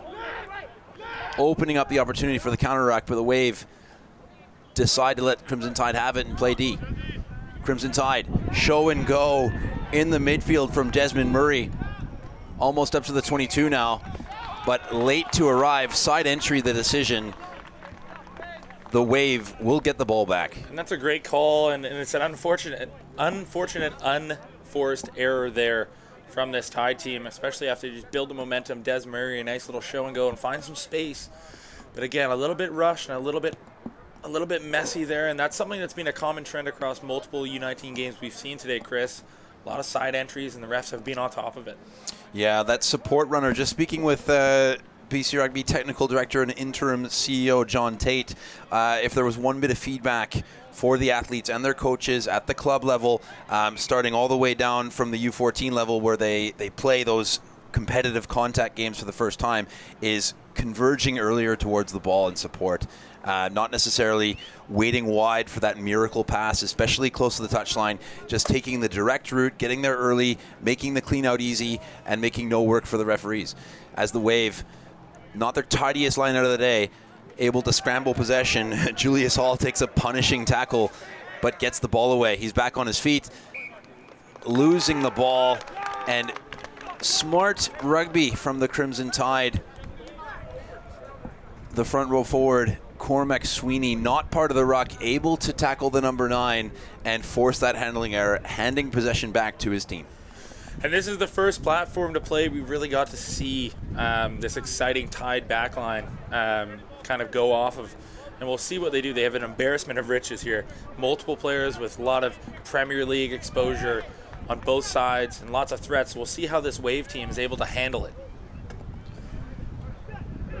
Poised to feed his side, Luke Prest. Waiver penalized at scrum time. Simroy John with the quick tap, but not behind the scrum, says referee Thorpe. And he will take the Crimson Tide back to the appropriate mark. Not pushing straight the decision against the Vancouver Wave. I'm the Wave there, Chris. I'm probably pretty happy that they called that back. Simroy with a head of steam is not a fun guy to tackle. Yeah, definitely knows his way through a carry and the unconventional route into touch. This will be quite interesting. It was knocked on into touch. In any case, if it would have gone out on the full, it would still be a Crimson Tide throw-in, but they will have an interesting option here, Jake. Take the 5-meter line out or the 5-meter scrum. I'm surprised they've gone for the scrum here, Chris. The last one they had was a bit messy, and they haven't really been getting the hit of winning the hit in the last couple of scrums. So they got to have a lot of confidence. They do have a big pack, but we'll see if this pays off. And again, if they can get a stable platform, it's a very hard back line to stop. Elijah Palov at 12, Des Murray at 13, Oak Bay products, both fantastic athletes. And you always have to watch out for Sammy B. Blundell on the wing. Well, Jake, this is going one way and one way only. Simroy John collecting from the base. This is why they put him in that jersey, but he's cut down in defense. Tenacity from the Wave, chopping down the big ball carrier. Making space for himself is Sam Blundell. But turned over once again, not getting to the breakdown in time, holding on the decision. The Wave bending but not breaking. And again, the Tide here, I think you just have to be pretty frustrated getting that great field position, and then just it feels like they're rushing through the motions. Something that you can just wait. Once you get that field position, allow yourself to try and play yourself into the game. A great carry off the base of the scrum, and then they're just rushing. And not rushing to this line out are the Vancouver Wave. Taking his time to get his throwing hand set is Levi Kanuski. The Wave dummy jump at the front. They go to the middle. Clean ball for Julius Hall. It's Torquist in the midfield. getting his side going forward. Cousineau getting into the action, but spilling the ball in contact. Quick counterattack opportunity. Glendale provides the support. And into the heavy traffic, Potterhill. A name we called quite often in commentary last year, Jake. Definitely a bit. And there was the intercept. Well. You could see it coming. William Houle reads it like a book. Vancouver Wave, counterpunch, try time. Again, just the Tide team finding themselves a bit flat, a bit disoriented in terms of their depth and connection pieces there. Mike Oughtred looking to find that space, runner down, and there was the space there, but a great read by William Houle. And again, this Wave team is just sticking around and staying in the game. They've been building multiple phases. They're playing great rugby. Well, making simple work for Julius Hall. Looking to add the extras. The Wave out to what is now a 12-point advantage here with just under 14 minutes gone in this first of two under-19 boys semifinals here at Abbotsford Exhibition Park. We're on Rotary Stadium all day live on BC Rugby YouTube main channel. You can catch the under-17 action on Field 1, BC Rugby YouTube main channel, and again, the under-15s on Field 2, BC Rugby YouTube main channel. If you're the Tide here, Chris, you just need to get some numbers on the board. Just build some momentum, something to make you feel like you're getting back in the game. A big defensive stand, a penalty, maybe just some points. If you're this Wave team, you just need to keep capitalizing. Oughtred, the UVic at number 10, who got himself to a men's premier final and penalized playing the ball in front of the teammate who last played the ball. Knock on offside is our decision. Gift for the Crimson Tide here. Cooler heads prevail as a feint at a quick tap from David Mitchell. But pointing to the corner is Oughtred. He'll come in, get his team as close to the line as possible for Jake, what is prime line-out maul territory. And you know we love a maul up here, Chris. And I think if you're head coach Clay Panga, you're really hoping that you just get something clean here and build that platform. You've got the strength, you've got the numbers, and you've got the athletes. It's just trying to capitalize. And I think this Tide team's come out a little bit lackadaisical in the preparation here. And the Wave team, credit to them, has been able to stand up. But this is an opportunity for a team in the game of runs to be able to put numbers on the board. Owen Tomlinson with his most important throw of the game goes to the front. Crimson Tide under all kinds of pressure from that counter drive from the Wave. Simroy John forced to clean out. You'd be certain he'd rather be carrying in that position. A little bit lateral in attack are the Crimson Tide. Evli Pavlov able to hang on to possession. Penalized are the Wave. Side entry. And again, going with the quick tap, big collision in the midfield right near the line, and getting the ball down, Greg Potterhill. Try time, Crimson Tide, they hit back. Yeah, that's in there. You just build a little pressure starting from that maul. Again, a couple people playing in different positions. I don't think I've ever seen Elijah Palov rocking at 12, but a good carry there, a little bit lateral, but it just sets it up for Ewan Weber-Smith from UBC. Able to just carry over top, a big physical carry. And again, if you're the Tide, you're hoping that this translates into just a little bit more momentum. They needed to get themselves into the game, and now it feels like they're in the swing of things. If you're the Wave here, how do you respond? I think you just stick with what you're doing, Chris, because they've been really dominating this game in terms of possession, in terms of the momentum swings of the game. It's been all them. So how do you continue to build it out? I guess we'll see. Well, cutting into the lead, adding the extras, Michael Oughtred, UVic number 10. Vancouver on top, 12 points to 7. Crimson Tide showing some signs of life now after that slow start. Going shallow with the contestable, a little bit deep. allowing the Crimson Tide to get a safe pair of hands underneath the ball. Simroy John with a big first face carry. Pressed, finds Outred, that educated right boot. Playing under penalty advantage, however, tackler not rolling away. The decision from referee Thorpe. And again, that's a much better set from this Tide team, Chris. They're really relaxed. They're going through. They're sticking to what works. Get their big ball carries on the front foot and then capitalize. And I'd like to see Mike Ocher just using that boot. As you mentioned, he's a Canadian University men's all-star, first team, I believe, all-star from the season. And he's earned that through that kicking game. And once the kicking game starts, that's when you can bring these athletes like Plundell, Palov into the game to really just generate that front foot ball. Well, front foot ball is what the Crimson Tide need at this juncture. Looking to draw level, if not better, with another try here.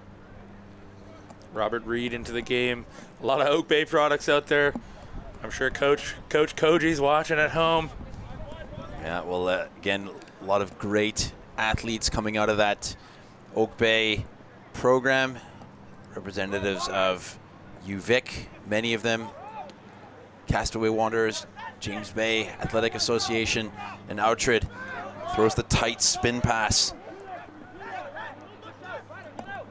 into McKean. And that's Simroy John once again with the carry, laying it back for Prest. And injecting himself into the line once again off his wing, Quinn McMeekin.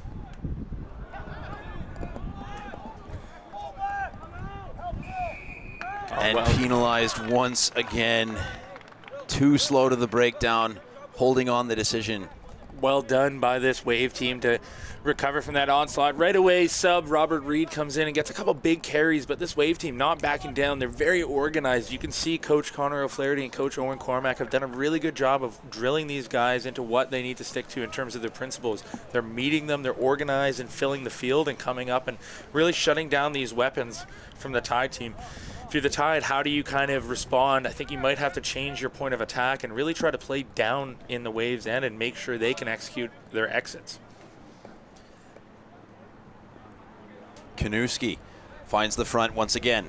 Julius Hall looking to feed his halfback partner, Finn Clark.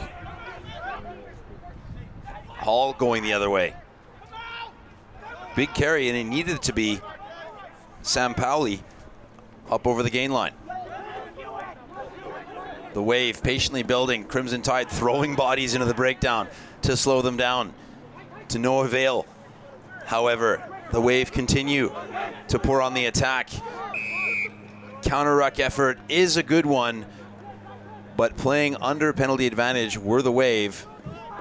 They will go back to the penalty for the high tackle. Looks like the Wave's going to go back to this line out, and they've been operating at a really high clip of success. Levi Kanuski, he's been doing a great job, some amazing throws, and they have some really big targets in Dexter Tornquist, and they're finding that connection well, and we know what they're able to generate off the back of their rolling maul, and you know how much I love a maul, Chris. Well, we love driving mauls here at BC Rugby at the Provincial Regional Championships here at Abbotsford Exhibition Park. We're on Rotary Stadium all day live on BC Rugby YouTube main channel as the Wave work their first phase move. Again, into the action, Finn Murphy with another carry. Hall finds his fullback. Bobby Nautash into the action, getting his first touch. Trying to hide on that blind side, Finn Clark. Maybe not the option. Now he's got a bunch of forwards in the midfield without a ball player, someone to distribute. But good effort coming in from fullback. Nautash identifying that need for a safe pair of hands. And Nautash kind of in two minds. Was he attacking the line? Was he throwing a pass? Ultimately, it forces the handling error, but off a Crimson Tide foot. Yeah, and that's unlucky for the Tide. They defended well there. I think the Waves getting stuck a little bit in one-up runners, and that's just really making it easy for these Tide defenders to cycle around. I think earlier in the game when the Wave was stretching them and trying to hit outside of that fourth defender, they were getting a little bit more love. I'd like to see if perhaps Finn Clark or Julius Hall or any of their backs can try and use the ball and kick behind and just try and get the Tide unsettled. They're not going forward right now off of their launches and off their play as they break a tackle. Well, Caden Dunn going forward. Feeds an easy ball back for Julius Hall to deal with. Now Tash, not the greatest kick, and that's Blundell who will have a bit of room to run. Gets the offload going, but not to hand. Cormac Sweeney unable to hang on. Julius Hall wastes no time, gets the counterattack reloaded for the Vancouver Wave. Rogue Shoe seems to be on the field as well. Doesn't phase the Waves' attack as they go to the left-hand side. Covering tackle is a good one from the Crimson Tide, back three. The Wave threatening the 22. That's Simroy John almost getting over the ball. Critical decisions here, Jake. The decision to commit to a counter ruck or go for a jackal might leave a hole in that defensive line. Yeah, and again, you're seeing it a lot. They're overcommitting, and I think it's just a little bit, you can't question their heart and what they're trying to do. They're trying to change the game, but it's just leaving them outmanned here as they're not getting the numbers around to fold because they're busy committing 2 to 3 people in these counter rucks and not really getting much success. This Wave team has really lost its shape a little bit. It's becoming a little bit loose, and they found an edge, though. Finding an edge. William Houle, the try scorer, but forward from the hands is the decision from the referee. Finn Clark maybe rushed the decision to go to the edge, and it results in a Crimson Tide scrum. We're seeing a line change here. We're back on Hockey Night in Canada. It's interesting, yeah, this Wave team's had multiple lineouts. Their lineouts really generating clean ball, but what they've been doing is they've been playing a forward pod off their 10 with no ball player at the back, so it's not really changing the picture for this Tide team defensively, and they're rolling their front row around and pulling that ball across, which is a pretty tough pass from their front row player. It's been about 3 times they've done the same kind of motion, and I think it's becoming easy to read. I'd love for the Wave to maybe change the picture, and they're getting a little unsettled because the Tide isn't giving them anything. They're retaining the ball, but they're not really going forward. So we'll see as they adjust. New players on board here, new back line. Well, speaking of going forward, Simroy John packs down at his more familiar tight head prop position and wins the free kick. Dante Acton hands the ball off to Reed, who gets over the gain line. Acton taking the instructions from Outred. Outred looks to pop up on the left shoulder. There was a gap there to be had, but the Crimson Tide unable to get that ball free of the defensive traffic and penalized. Better support this time from the Crimson Tide. Off feet were the Vancouver Wave. And if you're the Tide coaches, Ollie Knott and Clay Panga, I think you're pretty happy with that. They kept it simple. They slowed it down a bit, and they just allowed their big ball runners to get around the corner. It comes off of Robert Reed, starting with a nice physical carry, looking like he's playing a little rugby league, running off the back fence. And then once you get Simroy John on a little bit of a momentum, you can't stop that train. So, and now they've kicked to the corner. It's a similar position that they were in last time, a different hooker throwing. But you really hope that they're going into half here, not much time left, that they're able to put points on the board and tie this up or take the lead. Well, the lead is 3 points, or 5 points rather. 3 minutes to go. Crimson Tide unable to execute at line-out time. Gifting possession back to the Wave. That doesn't find touch though, but finds a bit of green grass. And a good kick chase effort from Levi Kanuski. Gets the Wave back in the hunt defensively. The defensive line was fractious for a moment, but it seems like Crimson Tide are on the back foot a little bit, but changing that with the offload. Into space is Reed. Just getting there in time is the Cavalry. And Outred using the footwork, looks to get the offload away, and does. Mekelberg, the Queen's product, gets a beautiful offload away to no other than tight head prop Cormac Sweeney, who shifted to the loosehead side and has found himself some space. And I'm really impressed with the impact that Robert Reed, wearing the untraditional 14 for a back row player, he's made a huge impact since getting into the game just with his ball carrying. He's beating 1-2 defenders and dragging in multiple, really hurting that ripple opportunity for this Wave team. And then it's just an offloading game, and we know, as we saw with the U19 girls team, Tide team, they just really want to play on that front foot offloading expansive game, but it's a thing you have to almost earn it and get yourself on the board. And now that they've got this momentum, it's going to be hard for the Wave to stop it, but they've showed that they can do that, and they've met them physically. They just need to get back to maybe changing the point of attack and playing a different type of game. I'd love to see them kick deep here, Chris, and really force them to try and exit. Well, adding the extras there. The Crimson Tide out to a 14-10 lead.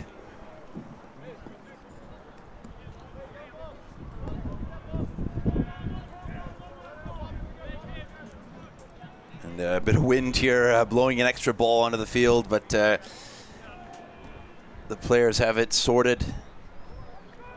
And Wave will look to reply.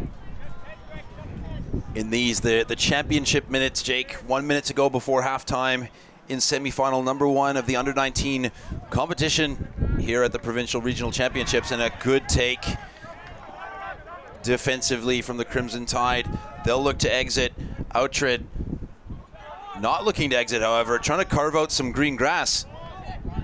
Well done. Sits up nicely deep into the Wave 22. And a great covering tackle into touch. Crimson Tide, they will have time for one last line out. That's just a well executed, really and non-traditional there from Mike Outred. You'd see most people trying to find touch, but he just goes down the center, gets a really friendly bounce, and the connected kick chase puts this Wave team under a lot of pressure. And again, when you're going into halftime, it's really imperative to try and get some points on and just get that momentum leading into it. You want to go into half feeling confident. So now we'll see if this Tide team can capitalize on this beautiful lineup ball. Oh, unlucky. Unable to find the mark that time was Tomlinson. The Wave once again scrambling possession in their own 22. Time for a scrum, says referee Thorpe. Very important scrum, Jake, for the Crimson Tide to put some pressure on and maybe force a handling or win a penalty. For the Wave, secure possession and an exit is probably what the doctor ordered. I think if you're the Wave, you've been starving your ball, you've been on the back foot trying to defend against these big athletes. You just need something to kind of go your way, and the first bit here is withstanding the scrum, and there they go. And collapsing on the loose head side.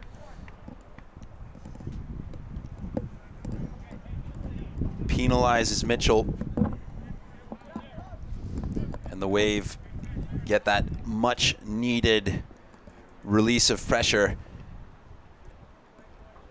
Electing to tap and kick the ball in to the park here at Abbotsford Exhibition Park. Halftime, Vancouver Island Crimson Tide on top, 14, Vancouver Wave 10, all to play for in the second half.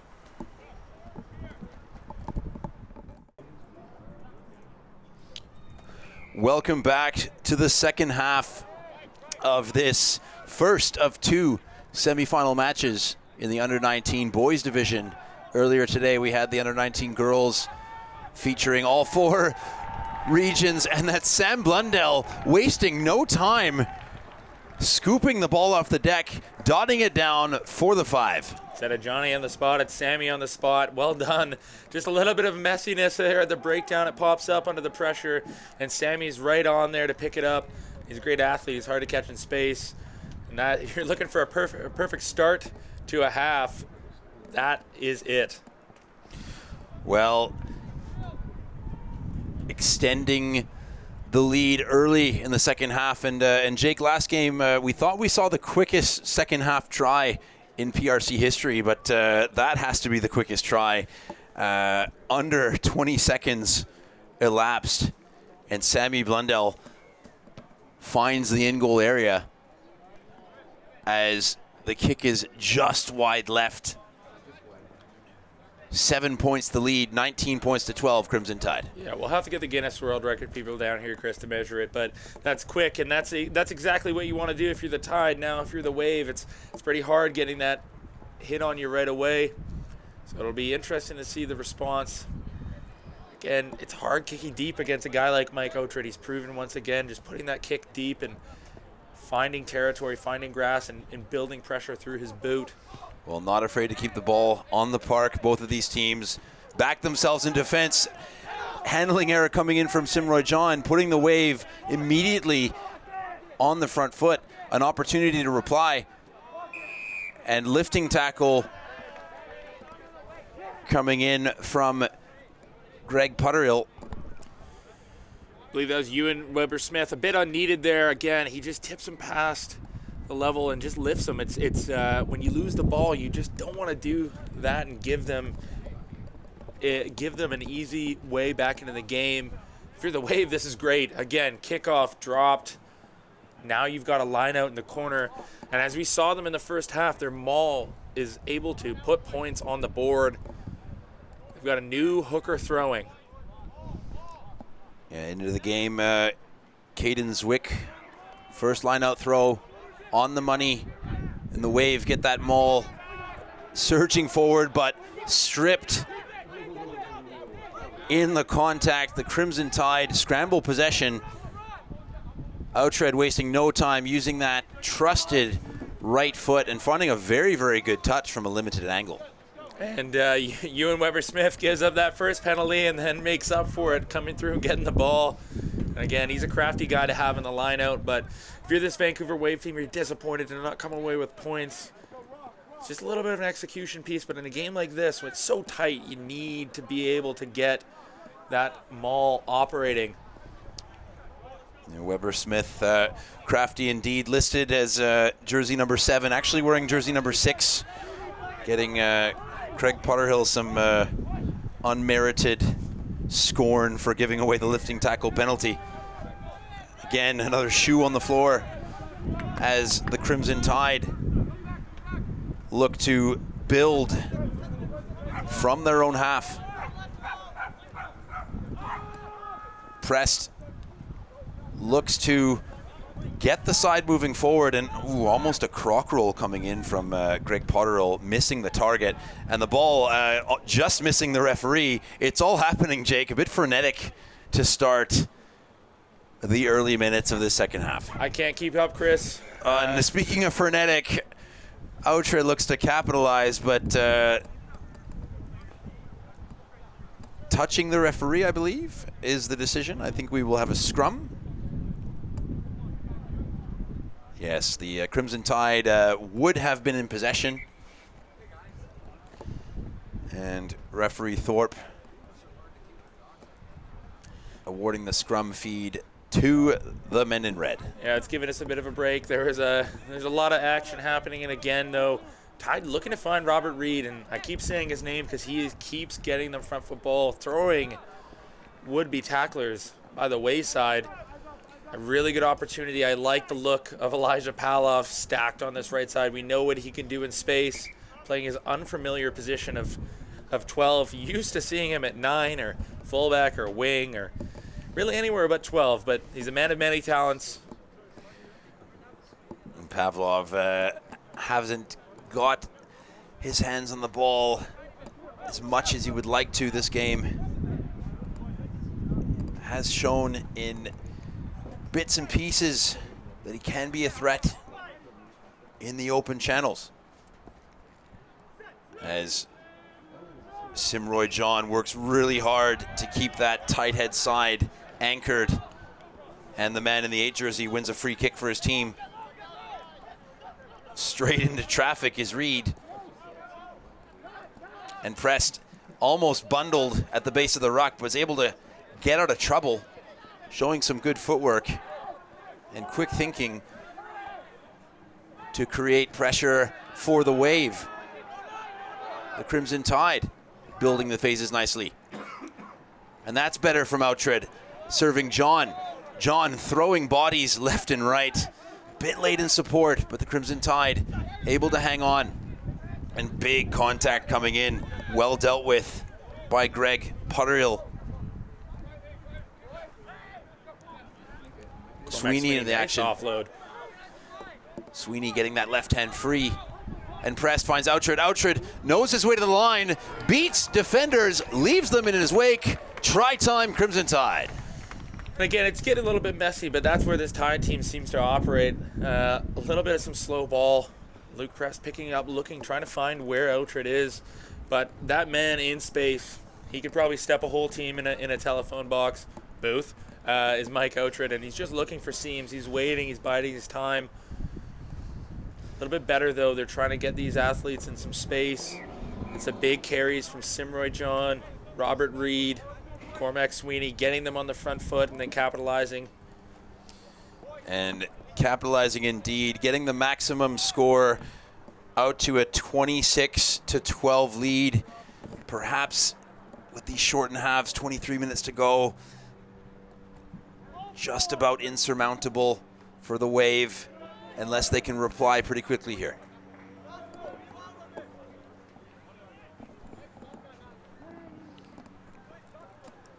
The Wave need to get their hands back on the ball. Going with that mid-range option, perhaps not the best tactic, given they need possession at this time, and they will get it, but on their own side of halfway.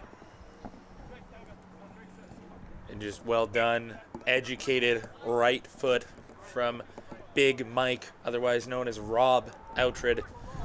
He's just finding space, and he looks like he's seeing the game a little bit faster than everybody else. He's gotten to the rhythm of it, and he's just finding that space. So Levi Kanuski's back on. He's had a great game throwing the ball. And this Wave team just needs a spark, Chris. Well, they need a spark indeed, and they won't get it from their line out as the ball is thrown long but knocked on by the Crimson Tide. The Wave will get another crack at scrum time.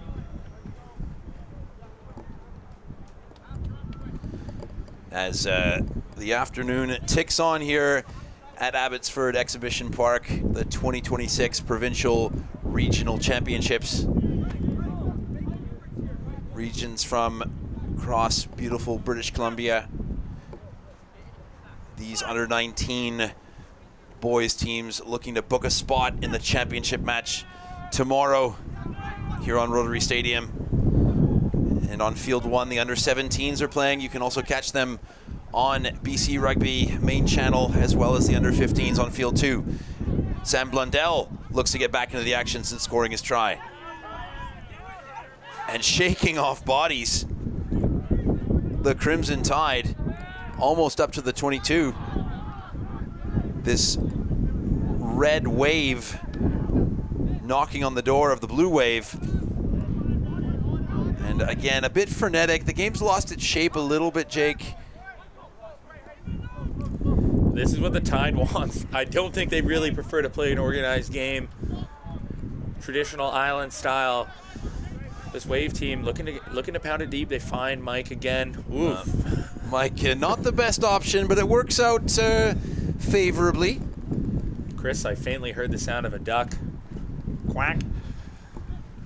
And yeah, quite a few ducks and geese just up the road. We're in the shadows of downtown Abbotsford and Mill Lake, and here at beautiful Abbotsford Exhibition Park, in the shadow of the mountains in the Fraser Valley. Well, originally chosen as a World Cup destination, X-Park chose the PRCs because everybody loves PRCs, and we're being treated to some great action between these two teams here, Chris. Again, we've seen a lot of lineouts from this Wave team. They've been winning them, but now they've lost their main targets. Move forward, Dexter, and they're going back to the bread and butter. Oh. Yeah, but the throw claimed by the wind and back into the hands of Potterill. Getting over the 22. The Crimson Tide menacing this Vancouver Wave defense with just straight dominant carries and footwork. Trying to get a bit of organization now is Outred, and penalized are the Crimson Tide. Counter ruck coming in from the Wave and playing the ball on the ground is the call. Yeah, there was a bit of a messy ruck. I think I don't know. I wouldn't claim to be the referee expert up here, Chris. There's some targeting perhaps. Oh, there's a trash bag on the ground. Well dealt with by Blundell. He's able to score tries. He cleans up the field. What can't that guy do? But if you're here and you're the Wave, you're really just, this is a pressure release. Ooh, probably wanted a little bit more distance on that. But again, the game's not out of reach. There's still time on the clock. How do you get points on it? What they're doing right now is just not working. They need to switch it up, try something different, figure out how to break this Tide defense. Yeah, the thermal winds in the afternoon here in the Fraser Valley starting to swirl around Rotary Stadium at Abbotsford Exhibition Park. The Wave, not many options but to attack from deep at this stage. Crimson Tide able to cover well in defense and force the errant offload back into the hands of the Crimson Tide now. Met by a crunching double tackle from the Wave, but unfazed are the Crimson Tide. Oh, he's gone to the air. Going to the air, well-weighted kick. That's going to bounce kindly for Potterhill, and Potterhill's going to show off the Jets. Just getting tracked down, a try-saver, potentially. Acton back into the action. Riding through the contact is Reed, and penalized. Taking the player beyond the breakdown is the decision. Again, some side entries, tackle beyond the ruck. Support issues have been the theme of the day if we're going to be critical of the Crimson Tide, who have put a generally good display on today, Jake. Yeah, and it's a bit of carelessness, I think. You know, it's unneeded to drive past the ruck and leave your feet. And, you know, you can't question the commitment and the work ethic to get there, but it's just these little messy things that they're letting the Wave stay in this game. And I think if you're the coaches for the Tide group, you've got to be a little bit frustrated with your guys, because you know you need to capitalize on these opportunities and pull away, especially with another game looming tomorrow. Yes, again, tomorrow, day 2 of the Provincial Regional Championships here in the Fraser Valley at Abbotsford Exhibition Park. The Wave just short of halfway. Trusting the throw to the front. Working out for them. Probing on the left-hand side. Looking for something to get their team back on the right track in this game. It's been all Crimson Tide so far in this second half.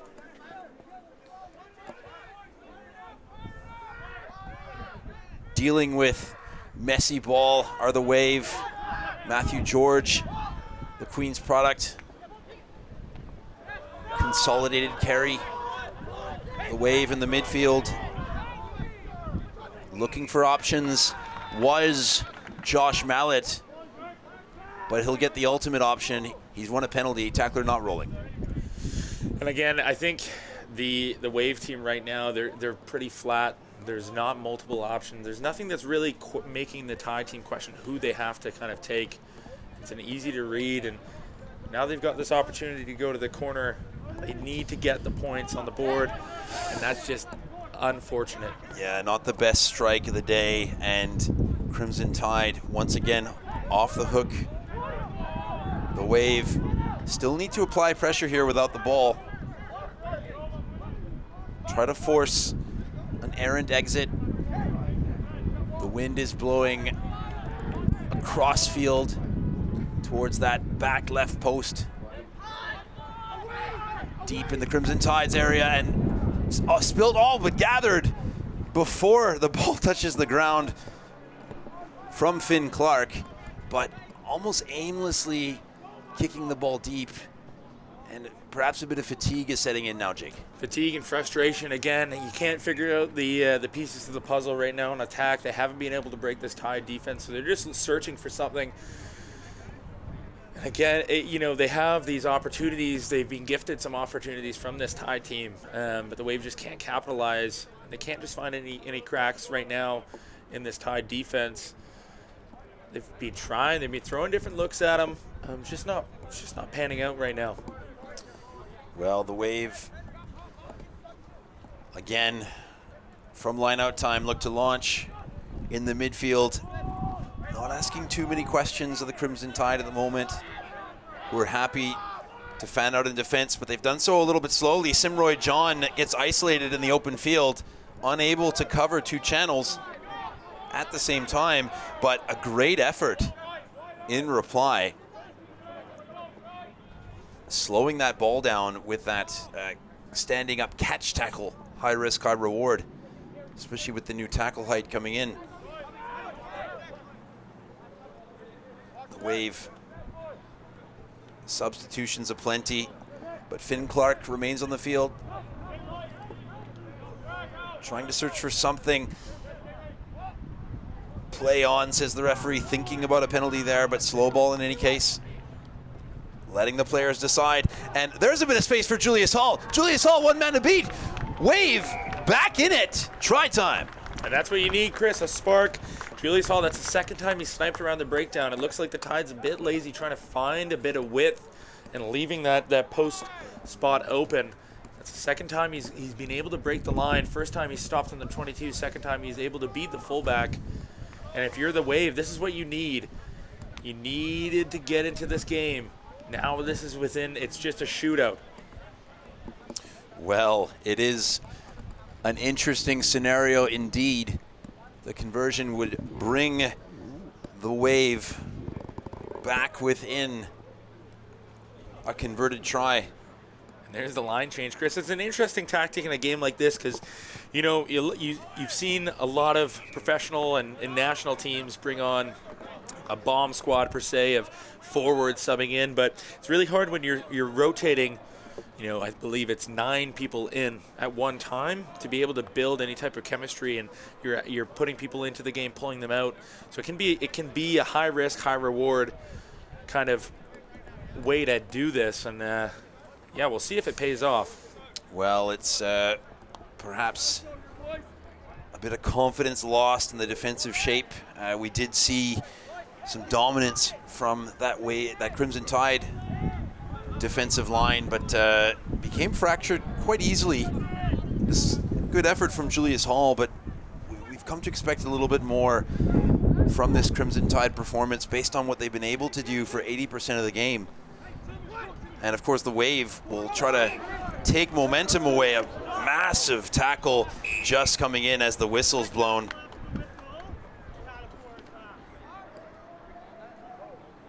Forward pass has just come in from the referee, but a massive collision just as he was blowing the whistle. And yes, Simroy John penalized for the high tackle. And again, that's one of those things, Chris, we talked about, right? The penalty for driving past, the penalty for leaving your feet in the breakdown, a high tackle. These are opportunities where the Tide have the ball or are about to get the ball and about to kind of stifle the momentum of this Wave team, and they're letting them back into the game. This could be a big turning point, and with the way the lineout has been operating, hopefully no commentator's curse, the Wave can maybe get a little bit of a good platform here and see if they can continue to kind of probe around the breakdown. We saw that big line change from the Tide, so perhaps they feel more confident in this group being able to recreate that defensive dominance. Well, looking to get back on the front foot. Bit of a gift penalty, as it would have been a scrum to the Crimson Tide if not for that high tackle after the whistle. The Wave, can they capitalize on the ill discipline of the Crimson Tide, who have conceded the last 5 penalties? Matthew George, a little bit of footwork in the tight areas. The loose head prop. And the Wave, again, trying to get that phase counter up, but that speed of phases needs to be a little bit higher now, as Crimson Tide have a lot of opportunity to get out on defense. Once again, penalty advantage for the Wave. That's Julius Hall finding space through the A and B defender close to the ruck. The Wave pinning their ears back. A lot of opportunity here. Never onside is decision from the referee. Unable to play advantage because of the forward pass, but Jake, warning coming up perhaps. Yeah, this is just starting. It's back to back to back to back, and again, I think it may be the fatigue, it's a bit of carelessness, but you know, if you're the Wave, you feel this momentum. It's a TSN turning point. These things are starting to crack, right?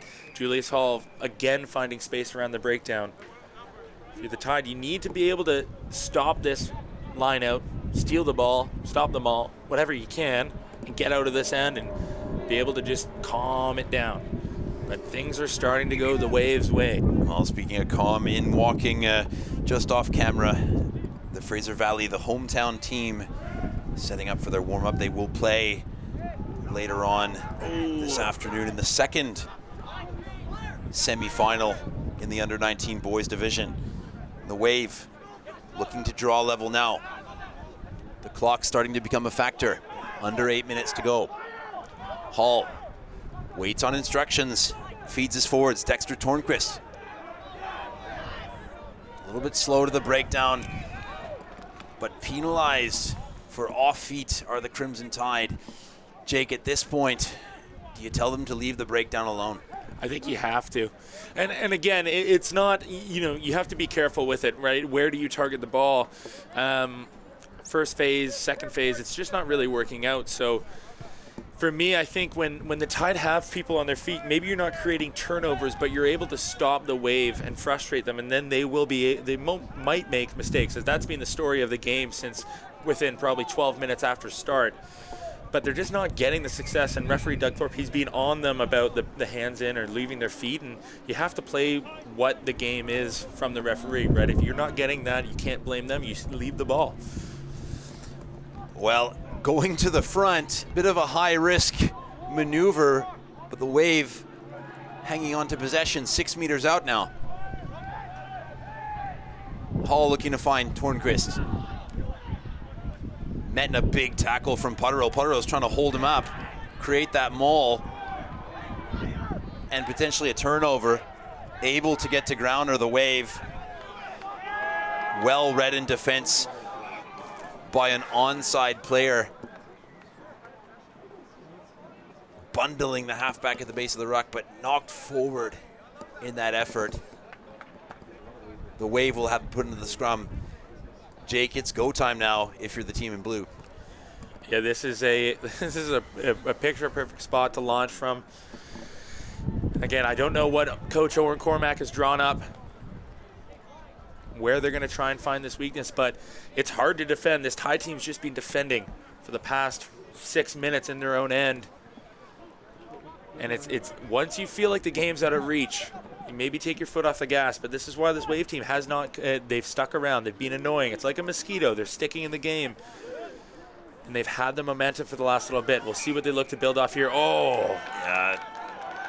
Free kick, early push, a bit of a hit and chase, and often we see that when teams are under a bit of pressure on their own ball. They'll try to throw the ball in as quick as possible, and pushing before that ball's in is the decision. Crimson Tide rewarded for their dominance at scrum time. Outred confirming with the referee that it is indeed a free kick. He is inside his 22, so it will be a Wave throw into the lineout. Because of the safety of the 22, Crimson Tide will get those precious meters as the wind continues to change direction, temporarily favoring Crimson Tide, and now, just as we say this, it's blowing in the favor of the Wave. Could be a big factor.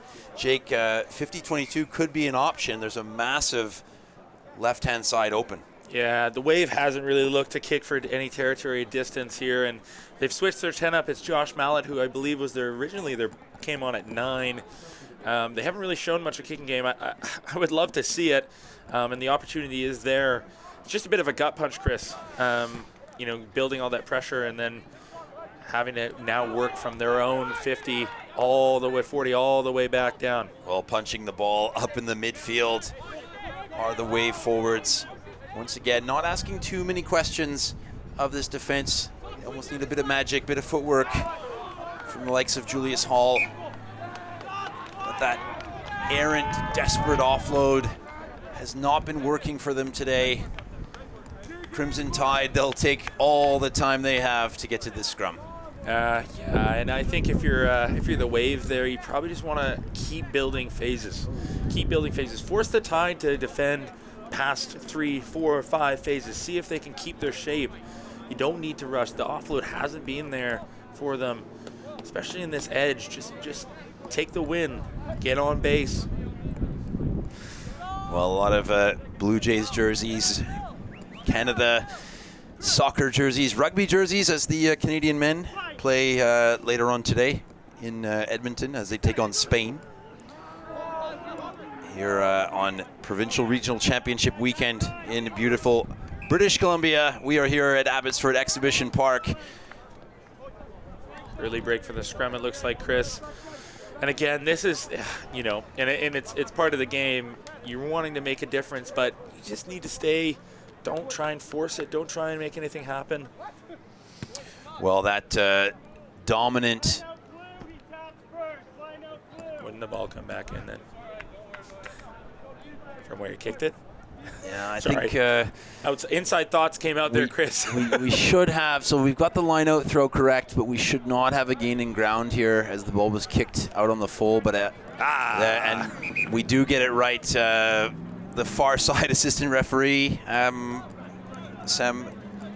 Farber, our guest from Portland, Oregon, who has come up to work with our referee coaches here in BC. Go Trailblazers.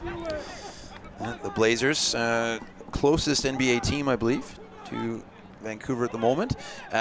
Sloppy stuff, unable to capitalize on that gift from Outred, who I guess wasn't thinking and tapped before that penalty, handing the ball back to the Wave, but spilling the ball in contact and a bit of desperation. Big clean out coming in from Simroy John off his feet. A bit of a question whether or not there was a use of arms there, Jake. Yeah, and I never want to really comment on any refereeing, as I've done it once or twice in training, and it's incredibly hard to do. But I mean, it's the right call, and we'll look back at that one later, Chris, I'm sure, and we'll maybe be able to see. But it's the right call, and it's that carelessness when it comes to the breakdown piece, right? You've been given a gift, you've gotten the ball back, you're nearing it, and you can maybe ice the game out, and then you give a silly penalty away, and now again, here comes the Wave, and they've got the ball, and you never know. Well, plenty to work on for both sets of coaches, I'm sure. Have a few notes in their books for reviews tonight as teams will prepare for whether it's a third place match or a championship match, and not what the Wave needed right now.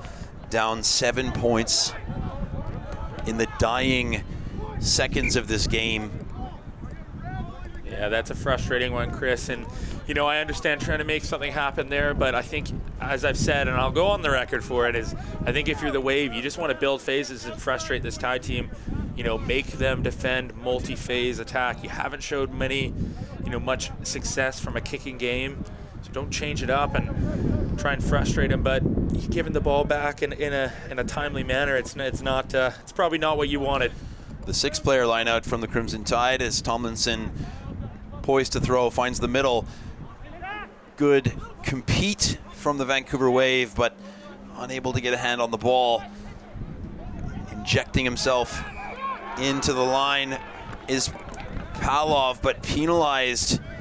The extra roll, again, support play has been the Achilles heel of the Crimson Tide. Not the greatest kick for the Wave, not being able to get inside the 22. And again, it's critical learnings for these players at this level, Jake, especially if they're looking to put their hand up for selection at the next level. Coach Nate Mantle, Curry Hitchborn, the BC Bears looking on, and these are those moments where decision-making under pressure is what's being assessed the most. Yeah, and I think it's, these guys are trying to make a difference, and they're just rushing their decision making, especially on a penalty like that. Take it, slow it down. It's tough. I get it, but it's been a back and forth game just off of decision making alone, Chris. Well, 26 points to 19, the score. Massive defensive effort from the Crimson Tide. Julius Hall narrowly escaping with possession from that big counter-ruck from the boys in red. Hint of isolation here, but again, the ball stays on the blue side for Julius Hall. Crimson Tide got some space out there, Chris. Having to defend a lot of room with not a lot of players, and ultimately the touchline prevails. The Wave unable to cap the comeback. Valiant effort in the end. Few too many errors for both coaches' standards, both sets of coaches. Crimson Tide come up with a victory, 26 points to 19. They will play for the Under-19 Provincial Regional Championship gold medal tomorrow here at Abbotsford Exhibition Park on Rotary Stadium. Wave will have to settle for competing for third place tomorrow and awaiting the winner of our next match, which takes place in just under 10 minutes time. The home region, Fraser Valley, taking on the Interior. Again, 3:10 Pacific time. For Jake Teal, I'm Chris Asmus. We'll see you soon.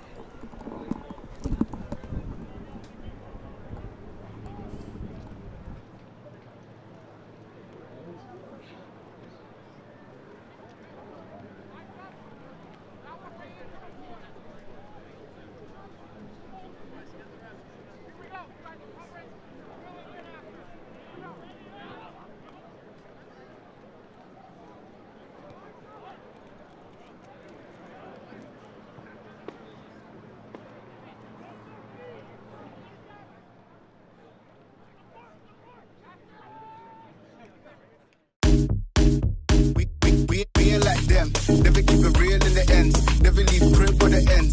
Me and that kid, we don't even need to pretend. Me and them boys, we ain't friends. We ain't like them, never keep it real in the end. Never leave crib for the end. Me and that kid, we don't even need to pretend. Me and them boys, we ain't friends.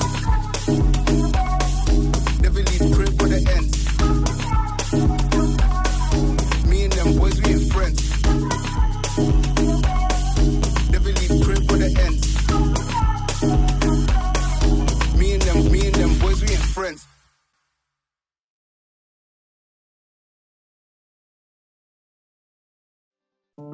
It starts here. Precision in every detail. Focus locked. Trust your strike.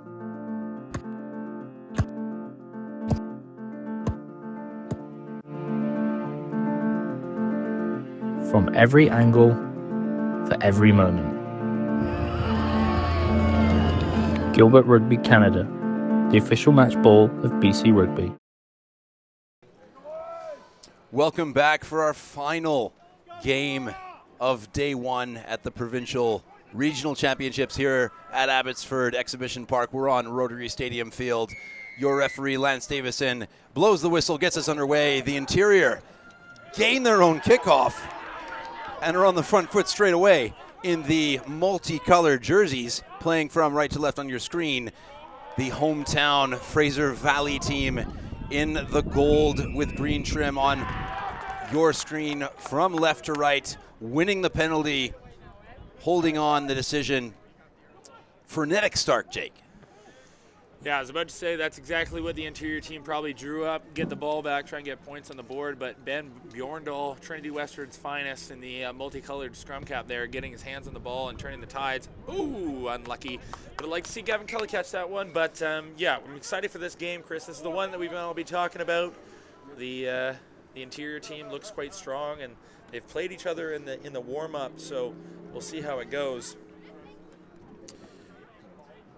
Well, the first line-out throw, so important for Davis Heppel for the Fraser Valley team as he finds his target at the back. No lift coming in from the interior side, so not straight is okay. Play on the call. Looking to exploit the blind side. Bjorndal dominating a carry. Absorbing 2 defenders. Winning the penalty. High tackle the decision. Going back to the line out Shirley here, Jake.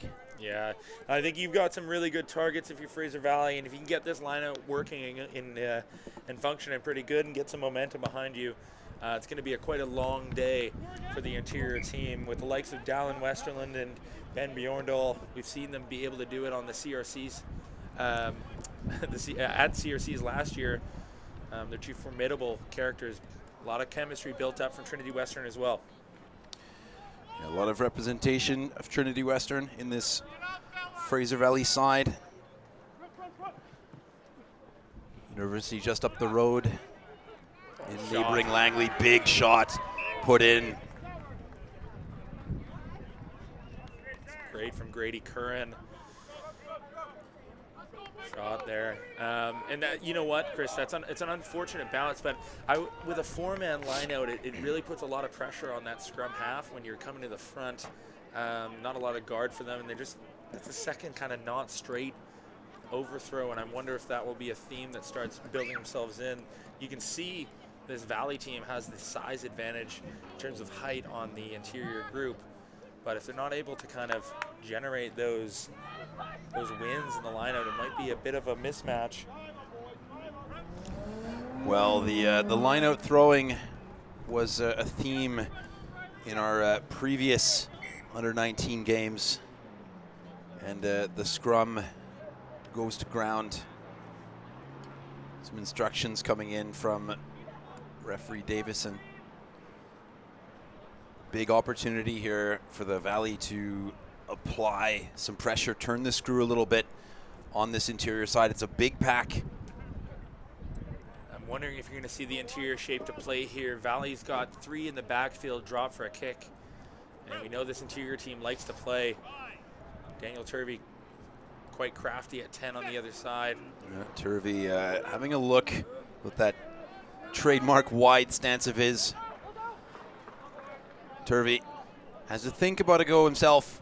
Decides to deliver wide.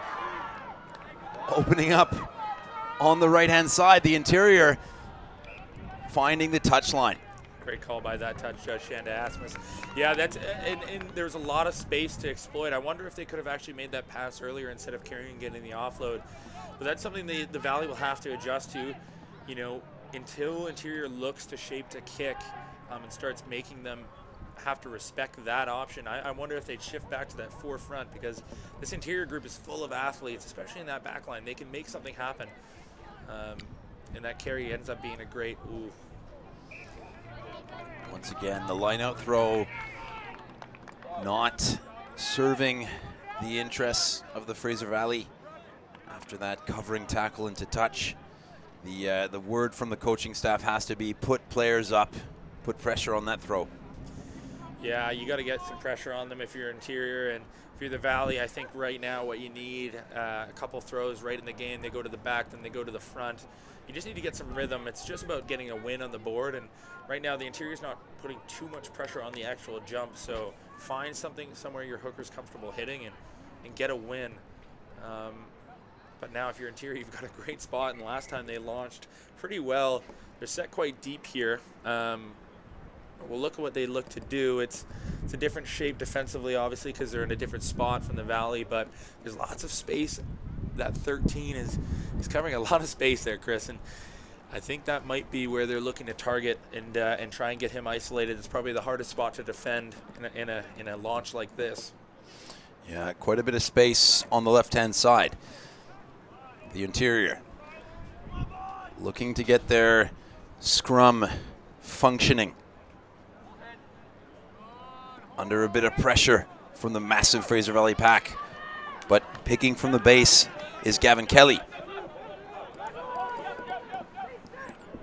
Having a look on the right is Springer, trying to get his forwards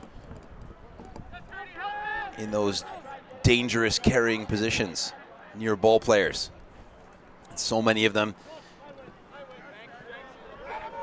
played senior rugby, some of them with Kelowna, some of them with Kamloops. Daniel Turvey, a mainstay in the Kamloops Rugby Club side, came up just short in the men's Division 2 final back in May. An all-interior clash between Kelowna and Kamloops.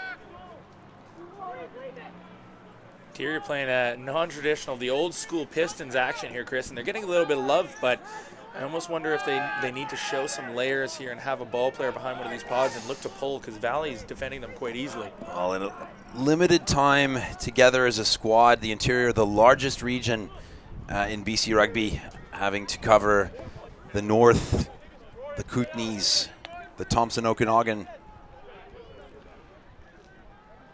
and a little bit too slow in order to ask questions of this Fraser Valley defense. The Interior, again, building through the phases. They seem to have generated a penalty advantage. We hear shouts of advantage from Coach Coriali, situated about 80 meters away from us. And putting the kick in, not a bad option. And bundled into touch, but after the whistle, so I don't believe Davison will give the option. Back to the penalty we go. The Interior T is already on the field, Jake. Like you said, build pressure, build points is the message from the coaching staff here. Yeah, if you're the Interior here, you got to be pretty happy with what's working. Like I said, they're going back and forth, trying to work in that kind of Pistons action, getting the ball in the hands of the likes of Gavin Kelly, who we know is a huge athlete, at UVic right now, and Grady Curran rocking up at the hook spot, who's basically operating kind of like a second 10 on the right side. But they're finding love, and right now the Fraser Valley's getting frustrated. You can see it. They're trying to target the rucks with counterattacks, kind of like the last game we were lucky enough to announce. So if you're the Valley here, you need to get bodies up, and I think this might be one of Curran's first throws, so we'll see how he operates and does. Grady Curran, younger brother of Sullivan Curran, longtime hooker at UVic. And the T didn't come onto the field, in actual fact. The water carrier jumped the gun, claimed he didn't have the T in his possession, so allowed to go for the kick-to-touch lineout option. And as Turvey looks for his options, hits the inside man with the flat ball.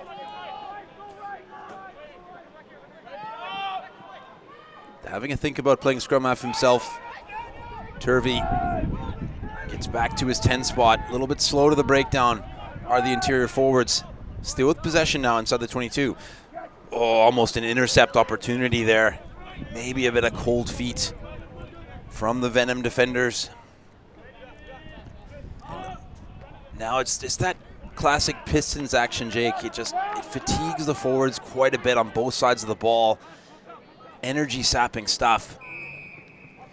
And so far, Fraser Valley coming up second best in the conditioning battle. A few penalties, and here comes a warning from referee Davison. And there's the T, Chris. Yeah, I think, Turvey can throw a ball around. He's got a great pass on him. I'd like to see him try to maybe get a little bit more depth and use his legs. Right now he's throwing these big passes, and I don't think there's much built off of it. But he's definitely just stretching this Fraser Valley defense, and what they're doing is just building constant phases and forcing Fraser Valley to have to defend them. And they might not be breaking the line, but what they're doing is just tiring these Fraser Valley defenders out as the T comes out and Turvey's going to go for points. Well, like we said, the recipe for success last year for the Interior, who were, some would say, surprise winners in their semifinal, but others would say were well poised to do it. They ended up finalists at the Shawnigan Lake hosted Provincial Regional Championships. Turvey, one last look at the posts. Right foot strike. The flags go up. The Interior open their account in the Under-19 Boys Division at the 2026 Provincial Rugby Championships here at Abbotsford Exhibition Park. We're on Rotary Stadium. We will be live tomorrow with all the under-19 action on BC Rugby YouTube main channel. Under-17 games can be seen on Field 1, also on BC Rugby YouTube main channel, as well as the U15 division on Field 2. And a little bit of a bobble, but well dealt with in the end. The Interior scramble possession just outside their 22. Turvey looking to inject his forwards into this Fraser Valley defensive line. Once again, lots of comms coming in, as you can probably hear it on your speakers from the Interior. A lot of enthusiasm, a lot of momentum with them. High energy stuff from the boys in pink. Again, a bit of indecision with what they want to do. They see space, but not quite sure how they want to attack it for the moment. Smooth sailing up to the halfway line now. And the handling error comes in. And we might have a bit of foul play here, Jake. Yeah, it looks like there's repeated infringements, perhaps. I don't know, Chris, you probably know a little bit better than me. He's calling in the captain. But the way they got there is it's really slow. It's untraditional. But they're getting Gavin Kelly the ball, and they're getting Grady Curran the ball, and Daniel Turvey's pulling the strings. It's been really impressive. Yes, and the decision is repeated infringements. Dylan Ditchfield will take a break for the next 7 minutes. And honestly, if you're the Valley, I think there's probably really no excuse to be offside there. The Interior team is playing at not an incredibly quick pace, and it might just be work ethic, but it's hard to defend multiple phases. You know, these guys have had to play defense for about a good chunk of this game, almost over probably 8 minutes of defense without the ball, and that can be frustrating, but it can be tiring on the legs, having to get up, make a tackle, get up. And it might not be the most conventional modern way of playing rugby, but this Interior team is finding a lot of success going back and forth and getting their big ball carriers the ball. Well, doing the basics well is the game plan from Coach Coriali. And unfortunately, the basics have let them down on this occasion. Turned over at the line-out, but a knock-on reprieve for the Interior. And just as something starts to go the Valley's way, Bjorndal getting his hands on the ball, just a little bit of miscommunication, maybe perhaps a rushed transfer to their scrum half. But now it's again a scrum time and just trying to work their way back into this game, and they're down a back now, so there's a lot more space, and we'll see what Turvey opts to do. We know they've looked to play in that outside channel, but we know he has a quite the educated kick. See if he tries to play behind and force this Valley team to play. Well, this Valley team has not had much possession so far, as we are approaching the 1/4 mark of this second semifinal in the under-19 boys division. We had a thrilling encounter of frenetic energy from the boys from Vancouver and Vancouver Island. The Crimson Tide coming up best and have already booked their spot in the championship match tomorrow here at Abbotsford Exhibition Park. And almost a dominant surge coming in from the Interior, but the loose head prop losing footing and penalized for collapsing is Cohen Rasmussen.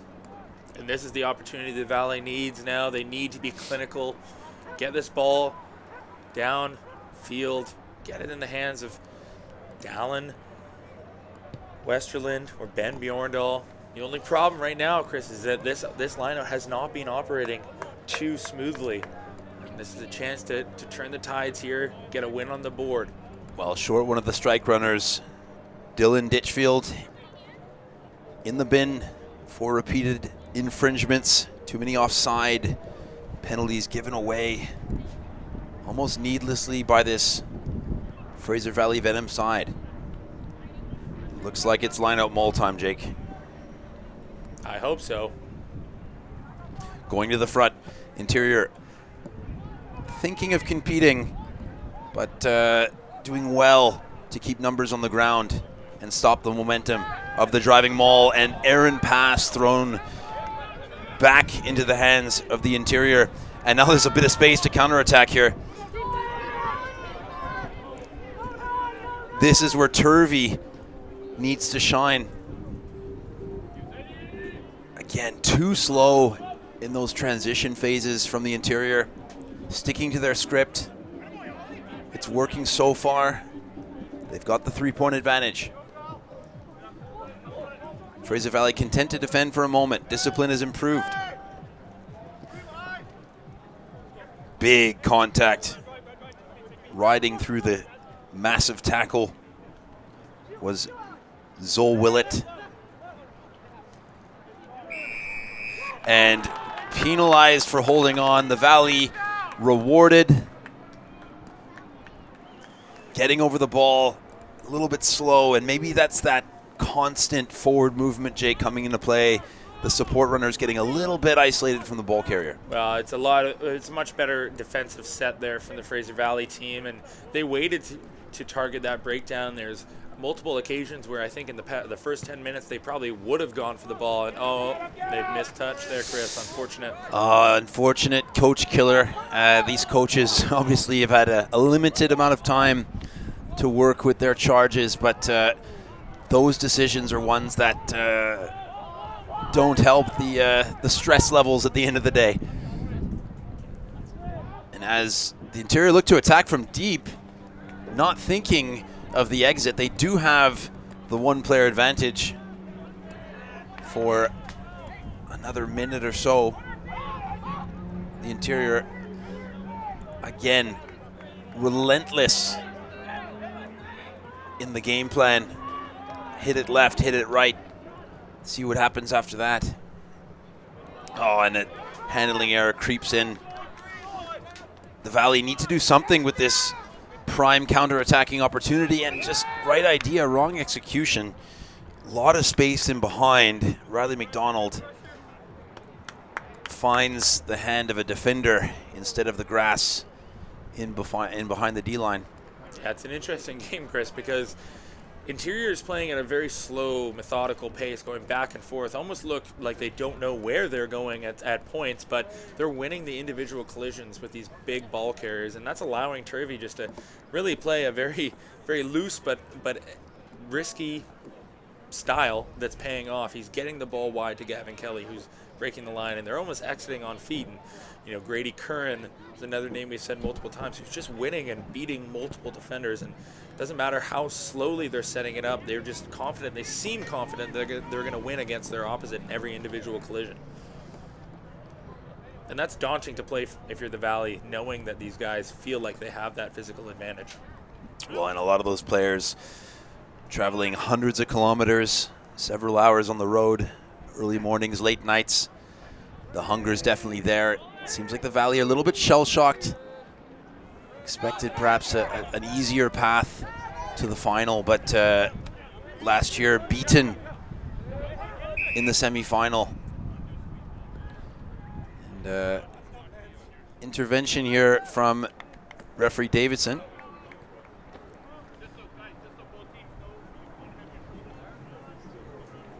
And he's given a scrum. Just a warning about that squeeze ball picture.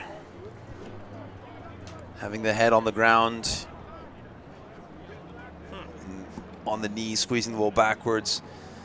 One of those under 19 and below law variations. Puts the head and neck in a vulnerable position. Generous from referee Davidson to give the scrum. But yet again, the Fraser Valley gifting possession away rather cheaply to this tenacious interior side. Better scrum now from the interior. Turvey looks to release his center. McDonald,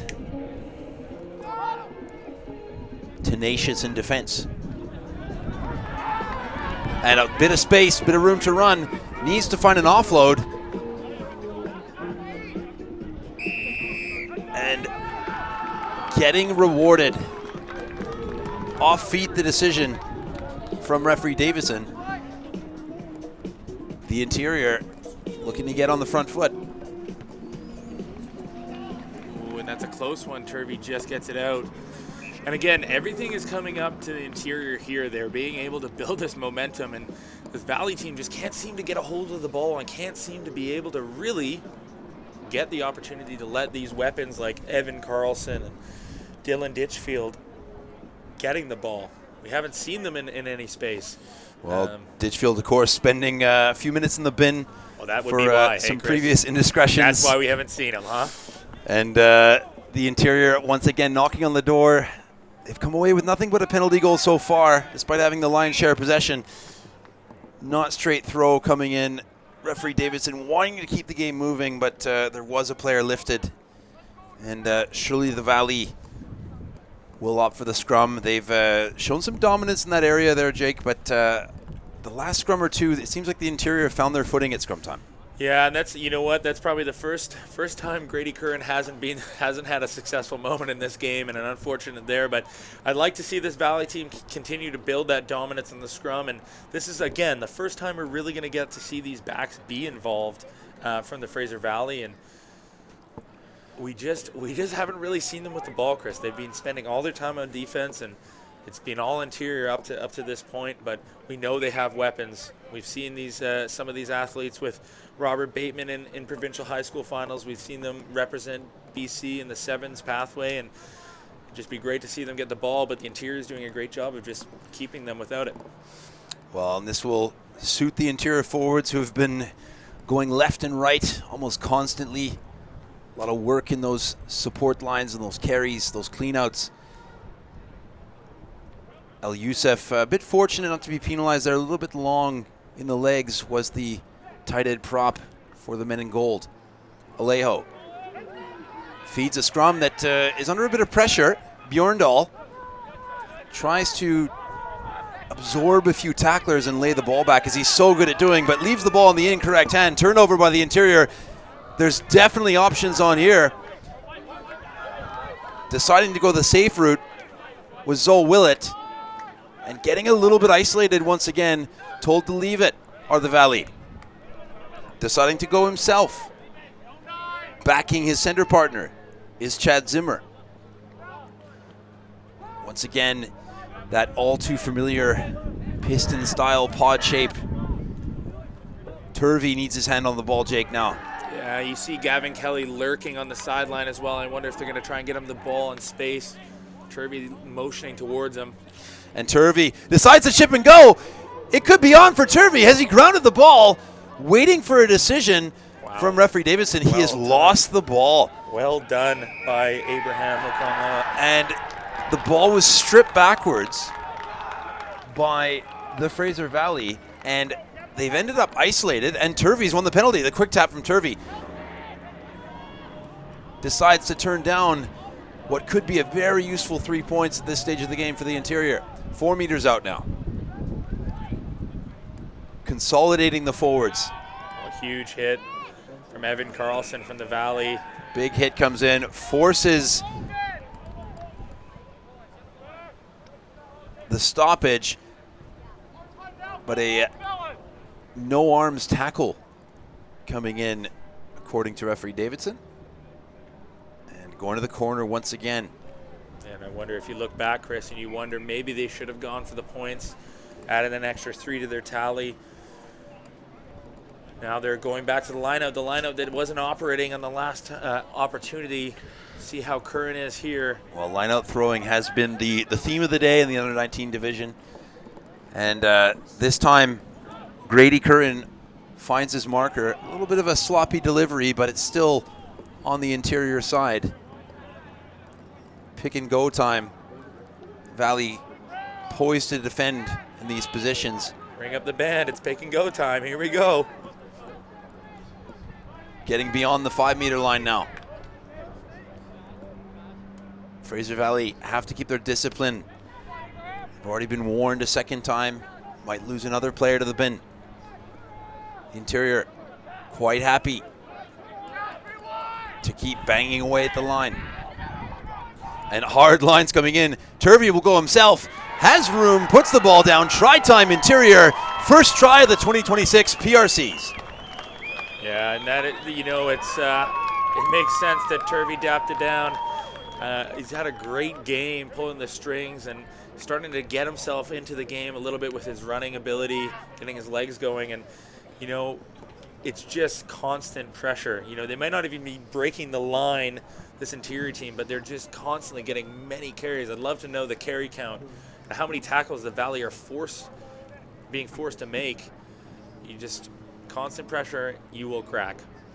Well, there's been a few significant efforts from the players in the number 10 jerseys. We saw Michael Outred flashing the footwork and the poise, getting in for a couple of tries, and there we saw Turvey with not a whole lot going on outside him, just finding the half gap and having the poise to dot the ball down. And forced to do the drop kick style conversion is Turvey as he was approaching the ball when it fell off the tee. And good law knowledge from Evan Carlson to put a bit of pressure on that drop kick, as we've seen Turvey slot those before in the 7-a-side game. Yeah, he's probably had some lessons. Good Abbotsford boy. He's probably learned from the best refs out here, Chris. Yeah, we'll see how the Valley goes here. I wonder if they try to pin him deep, but no matter what, it doesn't seem like the interior feels like they need to exit. They're not really respecting that Valley defense. They feel like they can play around them. And going long, not the greatest strike from the restart. The interior, once again, ball in hand. Haven't had to play much defense, but it's been energy-sapping stuff in attack. The way they go left to right. And once again, not afraid to attack from the shadow of their own posts are the interior. Building slowly. Getting a little bit isolated. They could be turned over on the body, not the ball, says the referee. Play on. And attacking the line. Turvey does well to work on the ground and keep the ball, but not quite well enough. Getting over the ball is Manraj Rendawa, winning the jackal turnover for the Valley. And the Valley scrambled well there, and they finally are able to capitalize on that opportunity and get the ball back. It was a pretty impressive little run from Turvey as he works. Oh, and they're going. Yeah, think of a hint of a think at the post, but then Riley McDonald decides we need to go. We haven't gotten to see them play yet, so I'm excited. A lot of weapons out to the left side. On this energy-sapping interior attack has captivated the audience. There's a hush over the hometown crowd here in the center of the Fraser Valley in Abbotsford at Abbotsford Exhibition Park. We're on Rotary Stadium, live across BC Rugby main channel on YouTube all day tomorrow as well for Championship Day at the Provincial Regional Championships. And few options on here for the Valley, choosing to keep the ball in hand, and very much like their counterparts from the interior, just poised to truck it up. A lot of one-out runners, Jake. Yeah, they feel confident seemingly in their ability here. We haven't gotten many opportunities to see them with ball in hand, but they're starting to win a lot of these collisions as well. I'd like to see them pick the pace up. It's a free ball. One wonders if they go for the posts. And there's the opportunity. Alejo elects to go quickly. Rendawa, a little bit isolated off that quick tap. Again, better speed of ball coming in from the Fraser Valley here. Bjørndal. And a big leg drive for Bjørndal in his wheelhouse, inside the 5-meter line. Dots down, try time, Fraser Valley. Yeah, and Chris, the Valley team they're a different style than this interior team. They actually have players spread out. They've built that width early on. I'd almost like to see Alejo. I've seen him play in his high school games and for Abbotsford and club. I know he's a quick player. I'd like to see him almost pick the pace up. I think they want to make this. They should try and make this interior team uncomfortable and try and play at their pace that they're able to do, force them to tackle them. But now they're on the board, right? And this is where this Valley team can be dangerous with the likes of Bjørndal, the likes of Evan Carlson, Riley McDonald getting on the front foot and trying to play and forcing this interior team to match them physically. The Fraser Valley critical score to get themselves back in this game. The interior have been sucking the life out of them and ran out to that 8-0 lead, but looking to pull it within 1 point. And hitting the post, and a bit of pressure coming in from the interior defenders, charging down that kick and just getting into the eye line of the kicker. And that's a critical moment in the game, perhaps, Jake. The lead is now 3 points heading into halftime. Yeah, and it's an interesting way to look at it. You have to tilt your head a bit there, Chris, because they do score the try, and you feel like you're going into half on a high, knowing you might be probably 1 point down. But yeah, that might prove costly later. Well, momentum swings, big collisions, and lots of tries coming up in the second half. Welcome back for the second half of the second under-19 semifinal. A great start from the interior, dominating possession and territory. Saw them out to an 8-0 lead. At the stroke of halftime, the Fraser Valley in their gold jerseys scored almost under the post, Jake, but pretty much a charge down, missed conversion, and it's a 3-point gap. Yeah, and I'm sad, Chris. I'm sad because the PRC Day 1 is about to end, and we've been treated to some great U19 games here. But again, the first half tail of the tape was just dominance of possession by the rocket pop colored interior team. We'll look to see if they repeat it. Ooh! And a punishing tackle delivered by James Walker.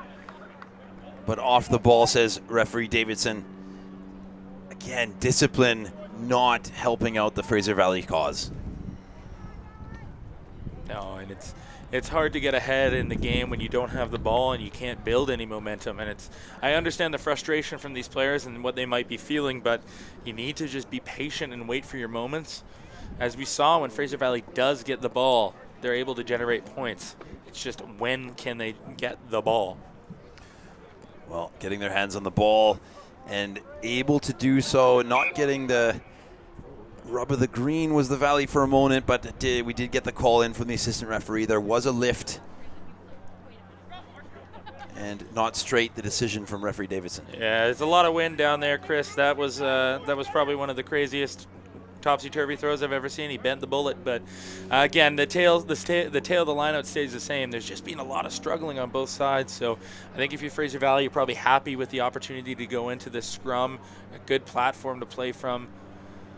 And we know we got a lot of talented players in this back line. We'll see who they try to get a little bit of go forward from. Well, and quite the running threat himself, the halfback number 9, Sean Alejo.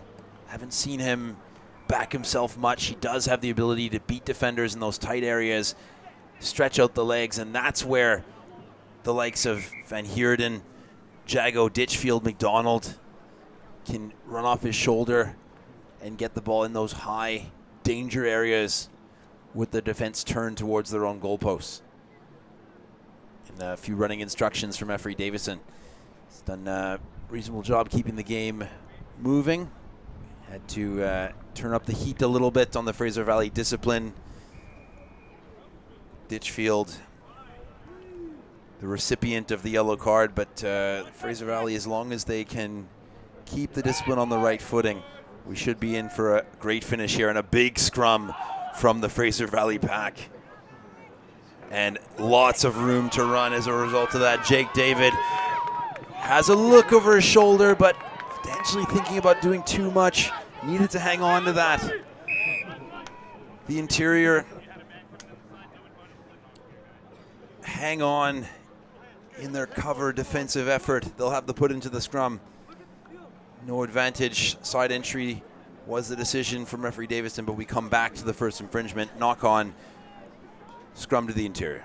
It's nice to see Jake David get his hands on the ball there. I would have probably liked him to transfer that ball to his left hand and get that right hand free. He's a rangy athlete. But the Valley showing what they can do. A great ball over top by McDonald. a great set piece play, but just the execution piece. And I think it's been a common trend across all the U19 teams here. We're just trying to force the issue and score on first phase, when most teams haven't been able to really withstand a lot of pressure, multi-phase pressure.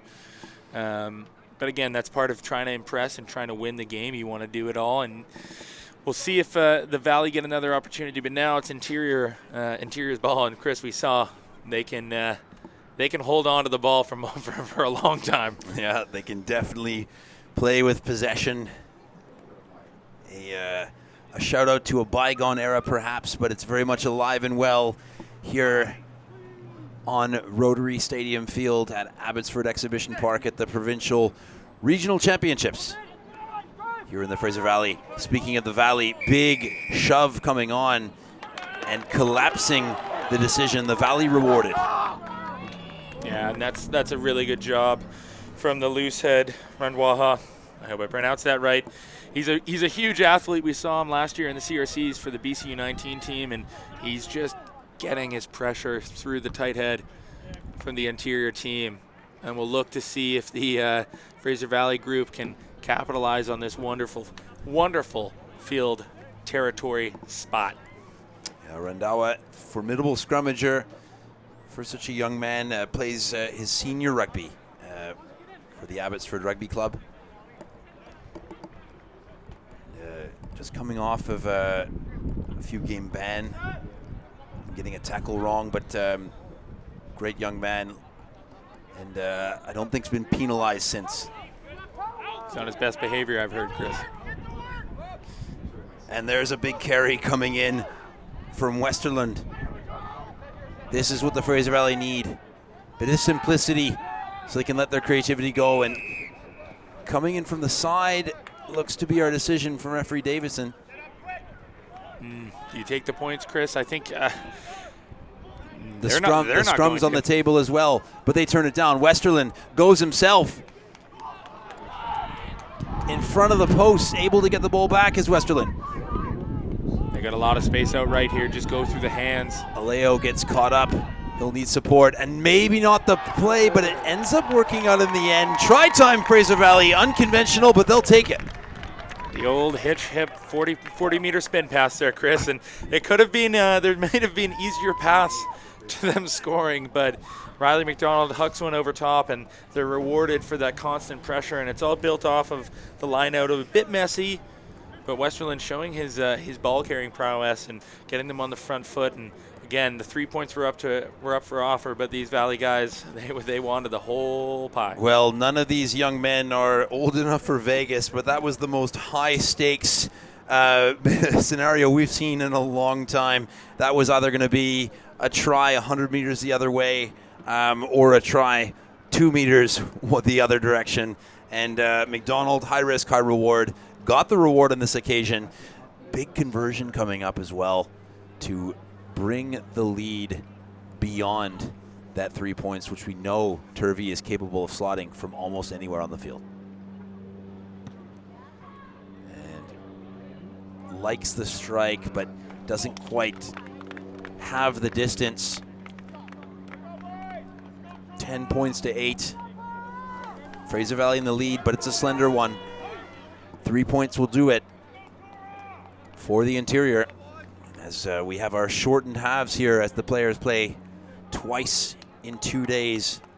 30 minutes goes by in the blink of an eye.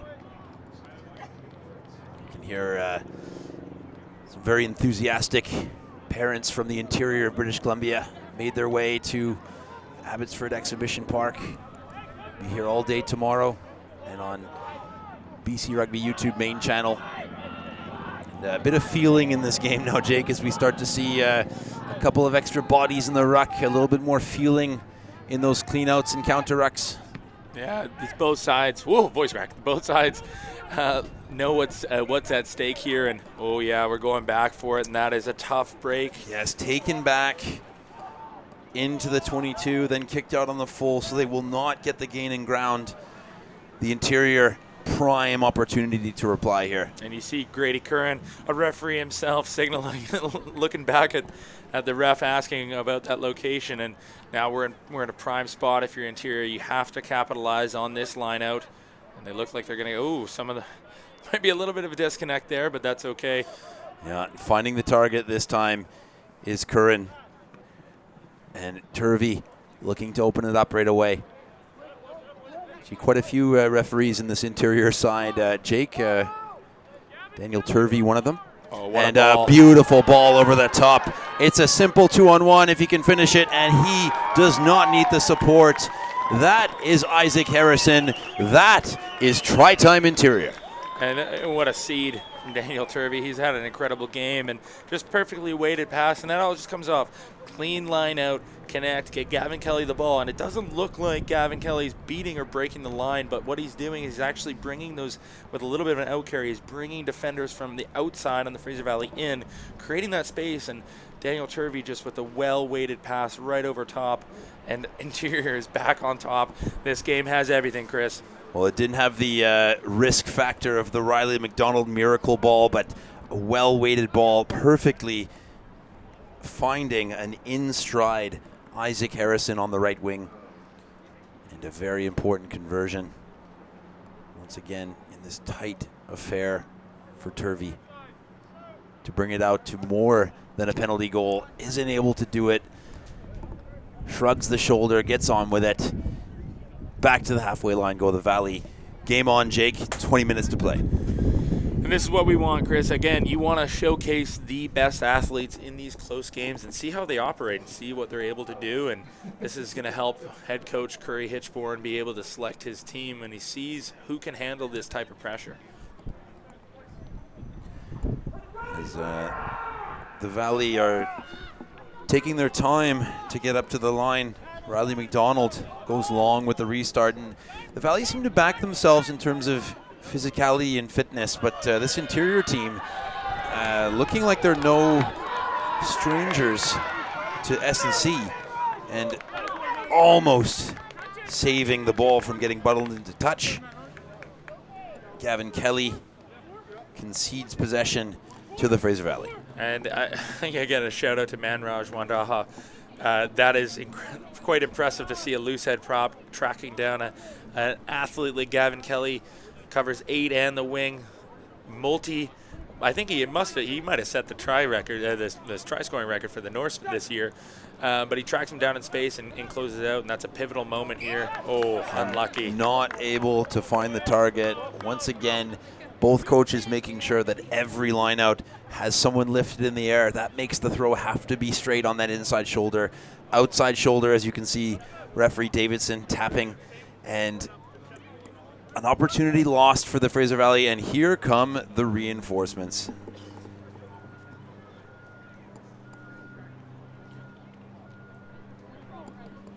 Excellent shift put in by El Yusuf. Wald. Ward.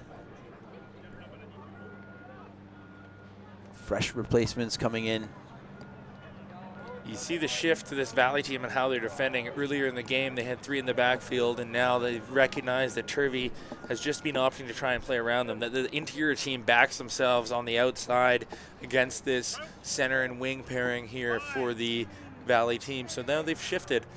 And I wonder if Turvey, who spots that space on the open side of the field, if he'd elect to use that boot. We haven't seen him do it too much, but we know he has the ability to do it. Massive scrum coming in from the Fraser Valley through the body of Manraj Randawa. Slow to get up are some of the interior forwards, feeling the brunt of that scrum, nearly collapsing on top of them, but they're able to scramble possession away. But again, Jake, even though they won the possession at the scrum, that pressure applied by the Fraser Valley created the chaos that led to the handling error. And now Fraser Valley have the ball 30 meters to the line. And it's a game of runs, Chris, but once you know you have that scrum dominance, you can see the Fraser Valley front row walking up. They aren't rushing because they know what they're about to do. And this interior team, they're going to have to withhold it and withstand this type of pressure. And as the game goes on, it gets more and more tough. Well, then that playing for that potential draw and forcing of extra time must be crossing the mind at this time. 13 points to 10. 21 minutes to play. Fraser Valley through a bit of leg drive. Getting into the 22.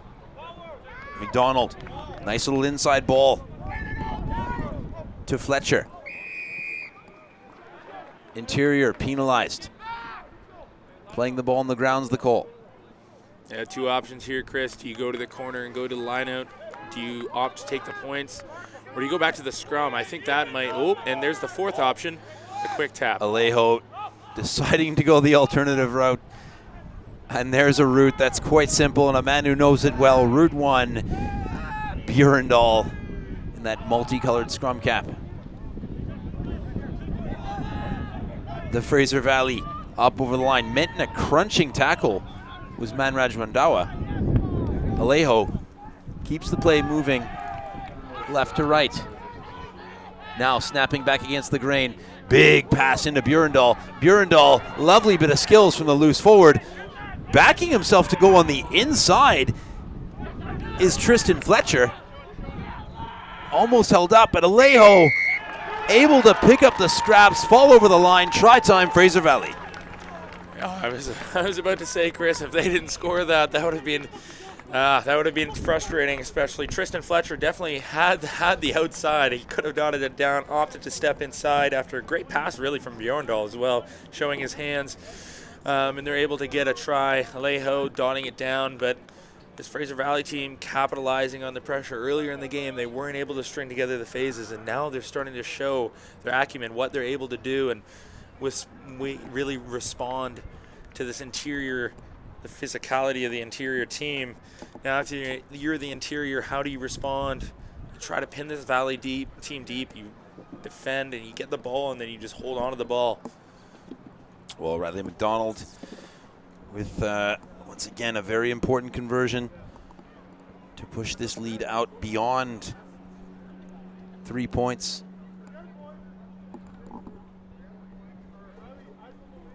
"15 minutes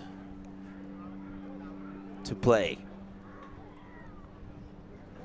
McDonald's strike is a better one, and unable to find the inside of the left post. Another missed opportunity to stretch the lead to something more comfortable. Yeah, both teams have had golden opportunities to put this game out of the a penalty conversion kind of 3 points, and they're not able to do it. It's keeping it close, keeping it entertaining for us, Chris. Entertaining indeed. And speaking of entertaining, plucking the ball out of the sky for the interior is Tolsdorf. Getting on the front foot quickly through Braxton Hawthorne. Going the other way with Springer.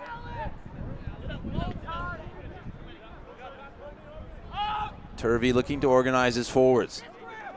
Lurking in the backfield on the right-hand side. And Fraser Valley penalized. Tackler not rolling away. If you're Turvey here, do you point for the posts? 3 can put you in the lead. He's looking at it. And Turvey taking the option. And what I love to see, Jake, from the coaches at this level is letting the players manage the game, letting them make those critical decisions. We didn't see the coaches throw the tee on the field and take the decision out of the players' hands. We saw Turvey make the decision himself, then the tee came back out. Really good coaching and really good opportunity for these players to learn in these critical decision-making moments. Now Turvey's got an opportunity to put his team ahead. Bit of wind coming in, swirling around here in the middle of the Fraser Valley at Abbotsford Exhibition Park. We're on Rotary Stadium. Turvey, right foot strike. Bit of a push, but using the wind to his advantage. The flags go up. The interior on top, 16-15. And again, game of runs, Chris. It's been back and forth. I'm getting dizzy. But this Valley team has shown once they get the ball, they'll be able to capitalize and score. Well, 16 points to 15. The Interior nudging their noses in front. Not long to go. Just over 12 minutes. Restart a little bit long. Interior maybe a bit fortunate there, getting away with some bodies in front of the catcher. Big area now in World Rugby, allowing that competition in the air rather than just standing in front and blocking access to the catcher. Massive collision once again. Definitely a player of the game candidate, Manraj Randhawa. A lot of cries of encouragement coming in from the public here at Abbotsford Exhibition Park. We're on Rotary Stadium. The second semi-final in the under-19 boys division. The winner will have a date with the Crimson Tide tomorrow. The runner-up will play for third against a difficult Vancouver Wave side. And there's the handling error that Fraser Valley were looking for. Just playing some defense, trusting their tackles. And a little bit in two minds. Was it a crossfield kick? Was it a dink over the top? And we're coming back to a knock-on in any case. Yeah, that's just a lot of phases of rugby, Chris. I'm getting lost in the game at this point. And both teams really kind of forcing the issue in some pieces. Again, I don't mind Alejo looking for the boot, but I wonder if they want to just keep the ball in their hands. They've had to work so hard to get any type of possession here in the Valley team, and once they get it, they're able to generate some points. So, and again, Interior able to kind of stick with it, but it's just been a back and forth contest here. Well, Alejo checking over his left shoulder. James Walker standing at first receiver. Stacked behind the scrum is David. Now wrapping around the corner. Now Walker losing the handle. And maybe not critical at this juncture, Jake. Under 10 minutes to go, still lots of time. But you can feel with the body language of those Fraser Valley players, they really needed the momentum hit there. Yeah, it's a gut punch, especially when you have to work so hard to get any type of ball against an Interior team who's happy to just slow it down and be very methodical in how they're playing. And again, it's how do you respond to that? If you're Alejo, you know you just worked pretty hard to get the ball. You got to keep your head up, and how can you make a difference here and get the ball back? I think if you're the Fraser Valley, you're just trying to wait for your time, make a shot, wait for an Interior player to get isolated and go after the ball. And we hear the call from the assistant referee on the close side, Chanda Asmus. Yellow, yellow, yellow, indicating that the yellow team responsible for collapsing the scrum.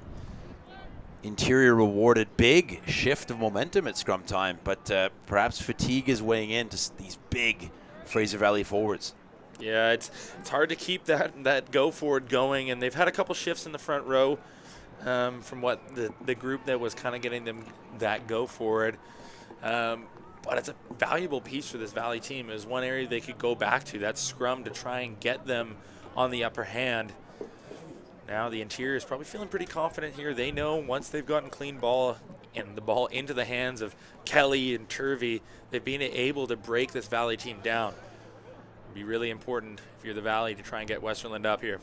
Grady Curran once again not finding the target and able to sweep up the crumbs or the Fraser Valley through Westerland, and rewarded once again under a bit of pressure, playing the ball on the ground where the Interior.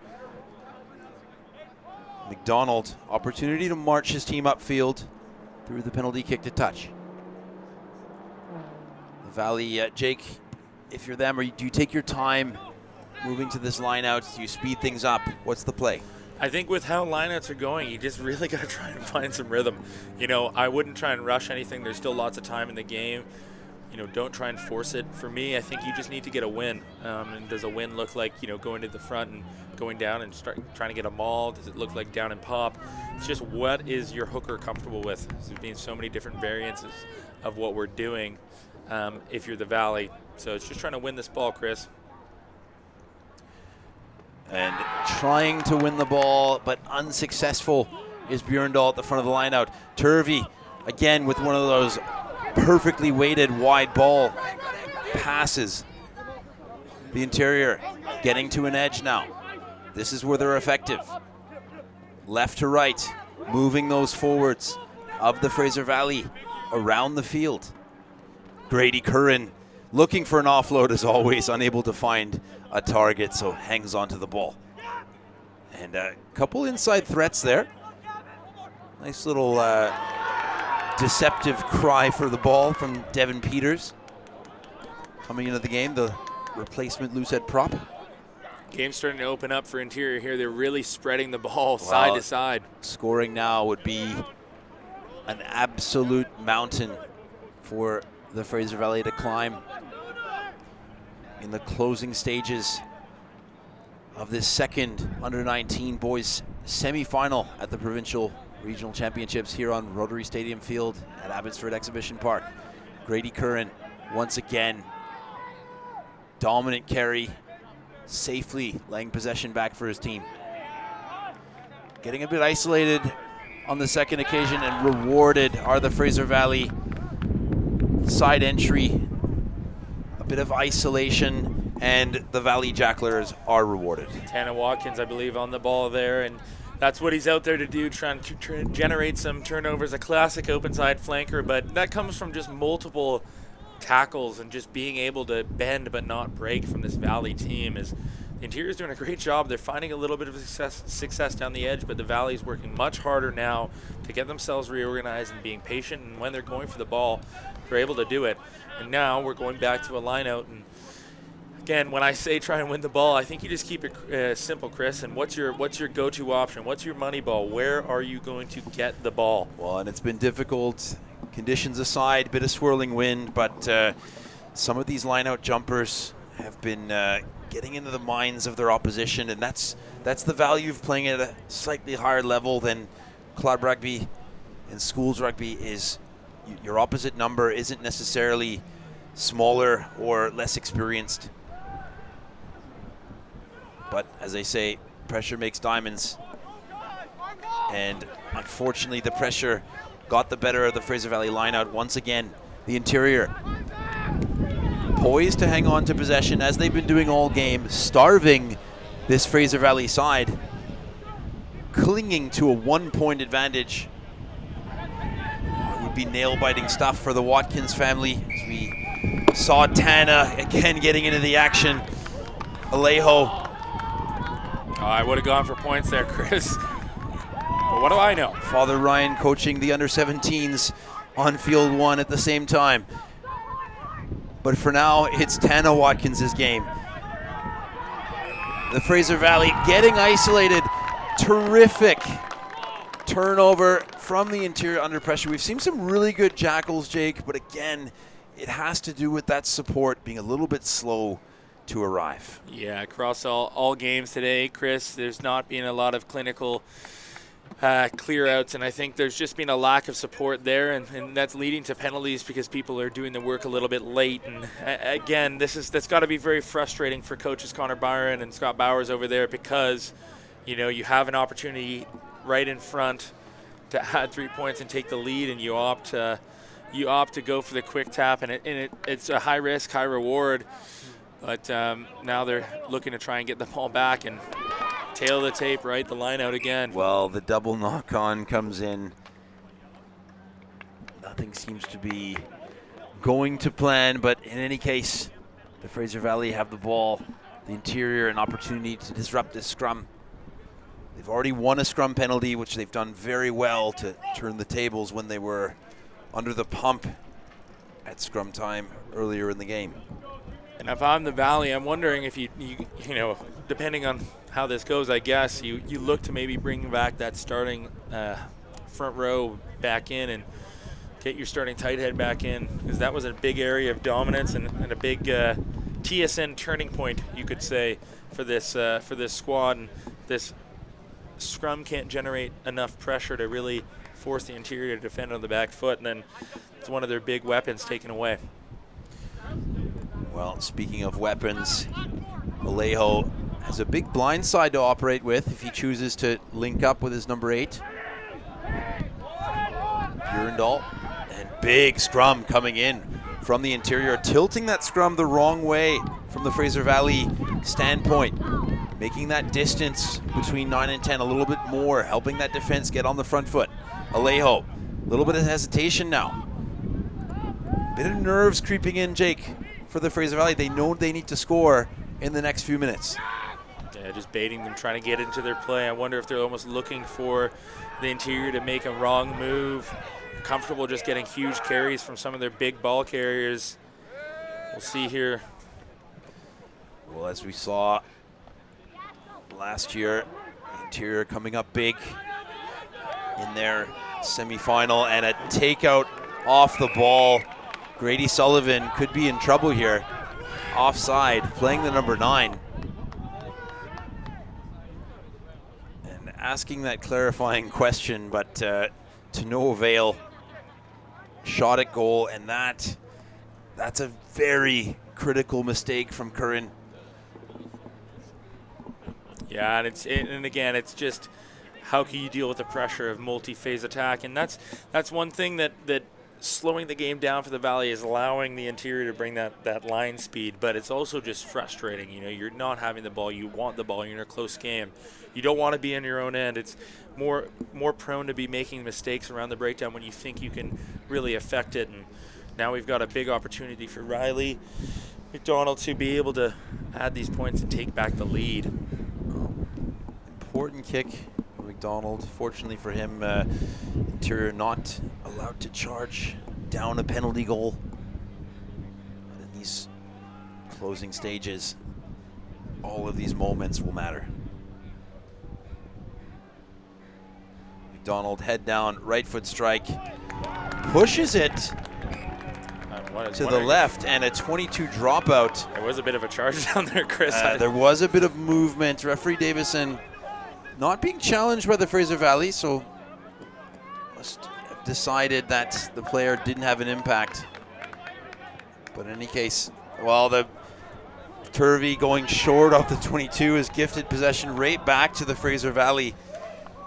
So anyone's game right now, but it seems like we have hints of two teams trying not to lose as opposed to two teams trying to win a game. And again, another penalty given away, playing the ball on the ground, and the warning is going to come here surely from referee Davison. Yeah, it's not a great look there, that close, and after these repeated infringements as well, and really slowing down the Valley and not allowing them to play at the pace they want to play at.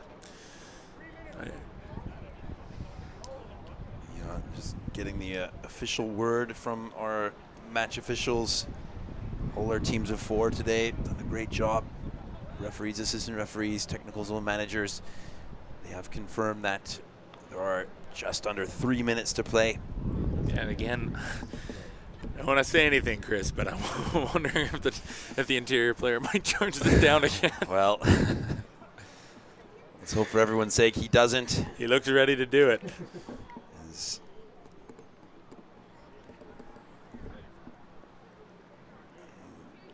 right footer, McDonald. And yes, they have charged down. And in any case, the conversion's gone over, and that's no, game. the info we received was incorrect. Our score clock is accurate. It is full time.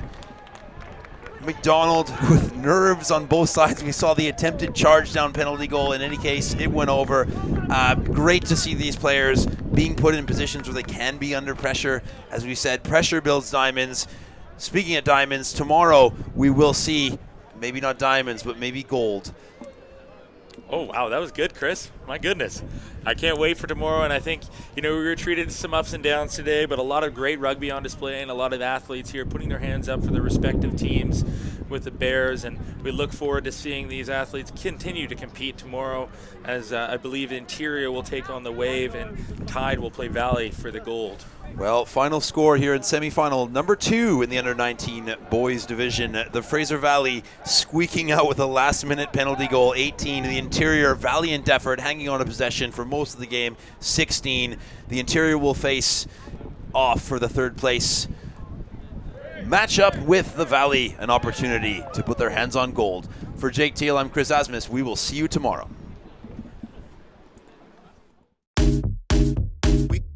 We ain't like them, never keep it real in the end, never leave crib for the end. Me and that kid, we don't even need to pretend. Me and them boys, we ain't friends. We ain't like them, never keep it real in the end, never leave crib for the end. Me and that kid, we don't even need to pretend. Me and them boys, we ain't friends. Never leave crib for the end. Me and them boys, we ain't friends. Never leave crib for the end. Me and them boys, we ain't friends.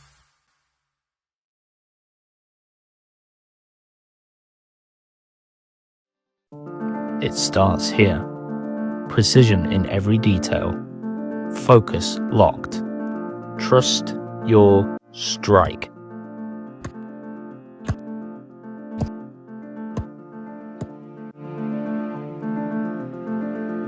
From every angle, for every moment. Gilbert Rugby Canada, the official match ball of BC Rugby.